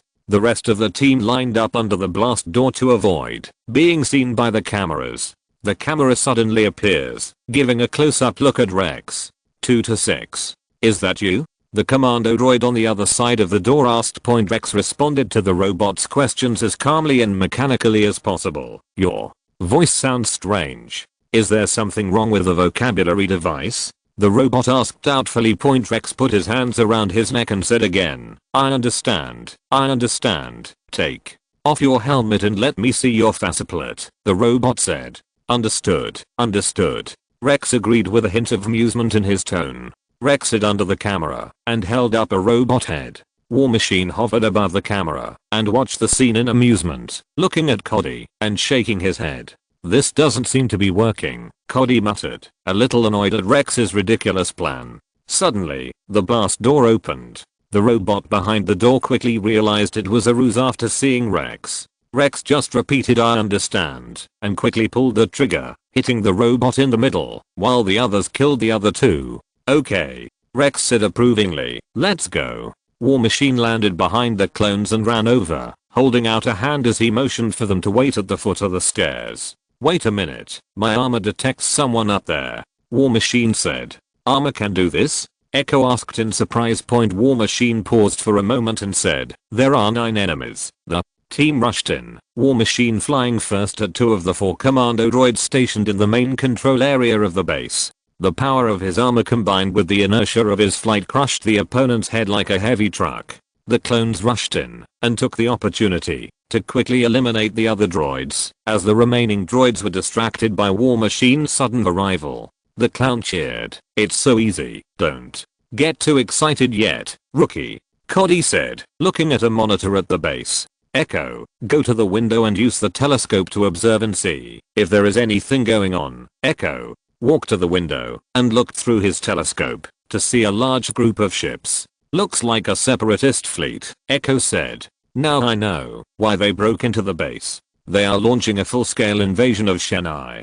Cody said confidently. We need to report to the command center now. Rex said quickly. Point at this time, on the capital ship of the Separatist fleet, General Grievous, the supreme commander of the droid army and the notorious GD killer, was directing the battle. What's the current situation at the base below? Grievous asked. The HD signal is still transmitting, but for some reason our commando droids are not responding, the droid pilot said. We can't let this base alert the GD that we are here. Send reinforcement down to investigate. Grievous said quickly. Meanwhile at the Rishi base, the clones and war machines were considering their next move. They'll be sending out reinforcement any minute now. Cody surprised, his eyes still fixed on the starry sky, where the enemy fleet was currently located. Sir, we have a serious problem, said the clown suddenly. The robots have taken over all clear signals and cut off our transmitters. It will take time to repair, Echo said. We don't have time. We need to tell the Republic what's going on here now, Rex said firmly. Guys, we have guests. War Machine said seriously. A spacecraft is slowly descending onto the platform. Robot. Spaceship, the Joker muttered. It seems that the robot reinforcement have arrived. We can't hold on for too long. Zongdon stated the truth. Then let's destroy the base, Rex said resolutely. But sir, our goal is to protect the base at all costs, Echo argued. It doesn't matter now. The Republic needs to know what's going on here now, and when the all clear signal stops transmitting, they will notice, Rex said. That's right. Number 5 said with sudden realization. Once the signal disappears, the Republic will know that something must have happened to Rishi. Whatever your plan is, you have to hurry up. War Machine pointed at the robot walking outside and reminded. I need some bombs, Rex said. With all due respect, sir, it will take more than a few bombs to destroy this base, said Shibuya. You do what you have to do. I'll buy you some time, War Machine said, picking up his weapon. Are you okay by yourself? Echo asked with concern. Number 5, heavy lift. Both of you and Colonel Rhodes assist him, Rex said. Roger that, sir. 5s and Heavy said in unison, rushing towards the armory as War Machine left the control room and made his way to the blast door entrance. Number 5 arrived with his D-17 rifle, and Zongdon arrived with his own machine gun. Chapter 25 Powerful War Machine. War Machine nodded to both of them and heard the intercom on the other side of the door open. Open the door. We are the reinforcement team. The blast door opened, and Heavy and Number 5 fired at the robot at the same time, while the War Machine flew out quickly. A variety of weapons on the armor appeared in front of Number 5 and Heavy. Arc pulse cannons, cluster cannons, sound waves, flash bombs, incendiary bombs, grenades, macro missiles, miniguns, Gatling guns, special cannons, magnetic field waves, electromagnetic pulses, lasers. This completely stunned Number 5 and Zongdon. They opened their mouths in disbelief and almost forgot to open fire. It turned out that War Machine had not lied to them. His weapons and equipment were indeed enough to match those of a small team. The high impact of his arc pulse cannon, Gatling gun, and many other weapons effectively struck down the robot forces. This is unbelievable. Colonel, don't kill them all. Leave some for us. Zongdon shouted loudly. The War Machine descended rapidly, crushing the super battle robot under it, and soon wiped out the support team. Looking up, the robot spaceship was coming from the horizon in the distance, and more robots were coming in this direction. 5 and the Heavy have laid in wait to assist War Machine. The next wave of robots arrived soon, but unfortunately they encountered the War Machine's laser cannon, causing a large number of casualties immediately. This is so easy. Zongdon shouted excitedly. He really is a veritable war machine. Then, facing the entrance of the spacecraft, he quickly fired more than a dozen missiles at the spacecraft. The explosion caused the spacecraft to shake violently, and the bow was completely blown off. 5 and Heavy were in awe of the destructive power displayed by War Machine, who completely destroyed 2 waves of robot reinforcement by himself. This is crazy. 5 exclaimed. Where can I buy such equipment? said Zongbutton in a low voice. Hey, guys, what the hell is going on? Stooge runs out of the base, only to see the robot ship tipping forward and then falling into the abyss. Meanwhile, General Grievous received the sad news. What's going on down there? Grievous asked the droid. Our reinforcement have been completely destroyed, said the robot. What? Grievous growled. How is this possible? The clones must have used more advanced weapons, the robot said. Grievous was in turmoil, but he tried to keep a cool head. If he sent out the hyena bombers, the base would be destroyed or damaged enough to disable it, and the all-clear signal would be interrupted, and the Republic fleet would surely arrive. Send another battalion down. We want to let a few poor clones alert the Galactic Republic. Grievous said seriously. War Machine and the 3 clones return to the base, and on their way in, Stranger Things briefly explains that they will use blaster fluid to destroy the base. It's a high explosive liquid, Colonel. 5 added. We usually use it to heat the base when the weather is below freezing. If only this damn detonator worked, Rex said, as the 4 of them entered the control room and saw Rex fiddling with the equipment in his hands. What's the problem? War Machine asked. The detonator won't connect, Rex said frustratedly. Guys, Echo said hurriedly, staring at the window. More robot reinforcement are coming. War Machine thought quickly, and suddenly, he looked at Rex and asked, this thing is explosive, right? All the clones nodded. So besides using a detonator, you can also penetrate the liquid from the inside to detonate it? Pretty much, Echo said with a shrug. Without another word, War Machine raised his wrist and fired several micro bombs at the nearest robot. Okay, that should be enough. War Machine nodded with satisfaction. What's that? Hervey asked. A micro bomb. After you leave the base later, I can detonate it, thereby detonating the explosive liquid in the base. War Machine said in detail. Good idea, Colonel, the Echo praised. So, how do you plan to leave here? If you really can't, just abandon the base. The Republic Army will retake Richie. Cody asked. Don't worry, I'll take care of it. Get ready for the fireworks show. War Machine said confidently.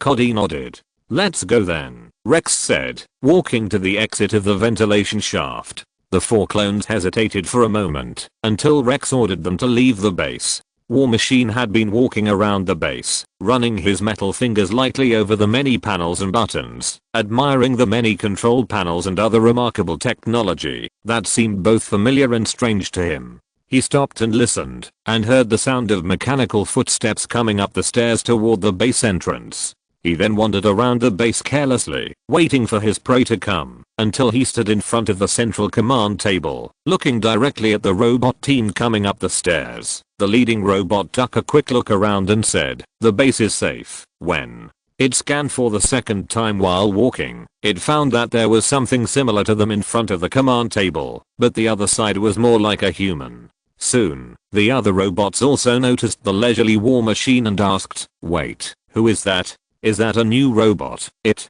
seems to me that it is. Have fun, guys. War Machine saluted casually before firing his thrusters at full speed and barreling straight through the line of B1 and B2 battle droids, slamming into all the droids in front of him until he was launched into the air from the entrance to the base. After hanging in the air, he turned on the scanner and soon found the clone team led by Cody and Rex below, who were now out of the explosion range. Enjoy it, War Machine ordered. Inside the base, the robots that had not been destroyed were trying to figure out what had just happened. What was that just now? Asked a B1 robot, covering its head. That's definitely not a robot, said another robot firmly. Point beep. All the robots turned to the center of the room at the sound and noticed a fellow robot tied to a pillar. How is this going? Thump. Outside the base, War Machine has regrouped with the clones, watching the raging fire inside the base. The